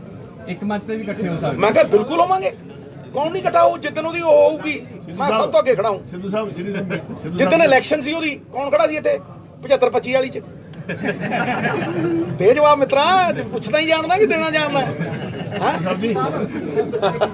ਤੇ ਉਹਦੇ ਲਈ ਮੇਰਾ ਮੰਤਰਾਲਾ ਚਲਾ ਗਿਆ ਸੀ, ਇਹ ਬੋਲਿਆ ਵੀ ਨਹੀਂ ਸੀ, ਫਿਰ ਵੀ ਖੜਾ ਰਿਹਾ ਸਿੱਧੂ। ਇਹ ਵੱਡਾ ਬਲਦਾਨ ਹੈ। ਫਿਰ 75-25 ਦੀ ਗੱਲ ਕੀਤੀ ਹੈ, ਮੈਂ ਉਹੀ ਚਲੋ ਹੁਣ ਉਹਨੂੰ ਨਾ ਲਾ ਦਿਓ, ਜੇ ਚਲੀ ਗਈ ਉਹ 75-25 ਹੁਣ ਤਾਂ 100% ਖੜਾ ਇੱਥੇ। ਸਿੱਧੂ ਸਾਹਿਬ ਇੱਕ ਮੇਰਾ ਰਿਲੇਟਡ ਸਵਾਲ ਹੈ। ਚਲੋ ਤੁਸੀਂ 75-25 ਦੀ ਗੱਲ ਕੀਤੀ, ਸਾਰੇ ਹੀ ਚਲੇ ਗਏ। ਇੱਕ ਤੁਹਾਡੇ ਜਿਹੜੇ ਪੰਜਾਬ ਕਾਂਗਰਸ ਦੇ ਮੌਜੂਦਾ ਪ੍ਰਧਾਨ ਆ, ਤੁਹਾਡਾ ਤੁਸੀਂ ਸਪਸ਼ਟ ਜਵਾਬ ਦਿੰਦੇ ਹੋ, ਇਹਦਾ ਵੀ ਸਵਾਲ ਦਾ ਸਪਸ਼ਟ ਜਵਾਬ ਦੇਣ ਦੀ ਕੋਸ਼ਿਸ਼ ਕਰੋ ਕਿ ਰਾਜਾ ਵੜਿੰਗ ਨੇ ਵੀ ਆਖਿਆ, ਰਵਿੰਦਰ ਲਾਡੀ ਤੁਹਾਡੇ ਨਾਲ ਬੈਠੇ ਇਹਨਾਂ ਨੇ ਵੀ ਆਖਿਆ, ਈਵਨ ਸ਼੍ਰੋਮਣੀ ਅਕਾਲੀ ਦਲ ਦਾ ਜਿਹੜਾ ਕੈਂਡੀਡੇਟ ਸੀ ਉਹਨੇ ਵੀ ਕਹਿਤਾ ਵੀ ਤਾਇਆ ਭਤੀਜਾ ਰਲੇ ਹੋਏ ਸੀਗੇ। ਤੁਹਾਡਾ ਕੀ ਕਹਿਣਾ ਤੇ ਟਿੱਪਣੀ ਕੀ? ਦੇਖੋ ਮੇਰਾ ਕੀ ਕਹਿਣਾ, ਲੋਕਾਂ ਨੇ ਬੀਜ ਤੇ। ਕੁਛ ਲੱਗਦਾ ਸੀ ਤੁਹਾਨੂੰ ਪਹਿਲਾਂ ਨਾਲ? ਦੇਖੋ ਮੇਰੀ ਇੱਕ ਗੱਲ ਨੂੰ ਸਮਝੋ, ਮੇਰੇ ਕਹਿਣ ਦਾ ਕੋਈ ਫਰਕ ਨਹੀਂ ਪੈਂਦਾ। ਬਹੁਤ ਫਰਕ ਨਹੀਂ, ਸੁਣੋ, ਪੋਲਿਟਿਕਸ ਦੇ ਵਿੱਚ ਕਿਸੇ ਲੀਡਰ ਦੇ ਕਹਿਣ ਦਾ ਤਦ ਫਰਕ ਪੈਂਦਾ ਜੇ ਲੋਕ ਉਹਦੇ ਤੇ ਅਮਲ ਕਰਨ। ਅਸਲ ਦੇ ਵਿੱਚ ਅਸਲੀ ਤਾਕਤ ਜਿਹੜੀ ਹੈ ਨਾ, ਲੋਕ ਸਮਝਦੇ ਹੀ ਨਹੀਂ। ਅਸਲੀ ਤਾਕਤ ਤੇ ਲੋਕਾਂ ਦੀ ਹੈ। ਫੈਸਲਾ ਕਿਹਨੇ ਕਰਨਾ ਹੈ, ਕਰਵਾਉਣਾ ਕਿਹਨੇ ਹੈ, ਉਹ ਪੰਜਾਬ ਦੇ ਲੋਕਾਂ ਨੇ ਕਰਵਾਉਣਾ। ਮੈਂ ਤੇ ਕਹਿ ਸਕਦਾ ਸੀ, ਔਰ ਮੈਂ ਬੜੀ ਟੰਕੇ ਦੀ ਚੋਟ ਦੇ ਉੱਤੇ ਕਿਹਾ। ਉਹ ਕਹਿਣ ਦੀ ਤਾਕਤ ਮੇਰੀ ਕੀ ਹੈ? ਇਮਾਨਦਾਰੀ। ਵੀ ਮੇਰੇ ਲਈ ਰਾਜਨੀਤੀ ਧੰਦਾ ਨਹੀਂ, ਨਾ ਮੇਰੀ ਖੱਡ ਚੱਲੇ, ਨਾ ਮੇਰਾ ਕੋਈ ਬਿਜ਼ਨਸ, ਮੈਂ ਤੇ ਪੱਲਿਓਂ ਲਾਏ ਨੇ। ਆ ਹੁਣ ਦੇਖ ਲਓ ਕਣਕ ਫੂਕੀ ਹੈ, ਮੈਂ ਜਦੋਂ ਮੇਰੇ ਕੋਲ ਪਏ ਹੁੰਦੇ ਮੈਂ 35 ਲੱਖ ਦੇ ਆਇਆ ਸੀ, 1.25 ਕਰੋੜ ਰੁਪਈਆ ਦੇ। ਦੱਸੋ ਕੋਈ ਬੰਦਾ ਹੈ? ਅੱਛਾ ਪਾਰਟੀ ਬਦਲੀ ਤੇ ਰਾਜ ਸਭਾ ਛੱਡ ਕੇ ਕੋਈ ਲੈਣ ਥੋੜਾ ਨਾ ਆਏ ਸੀ, ਦੱਸੋ।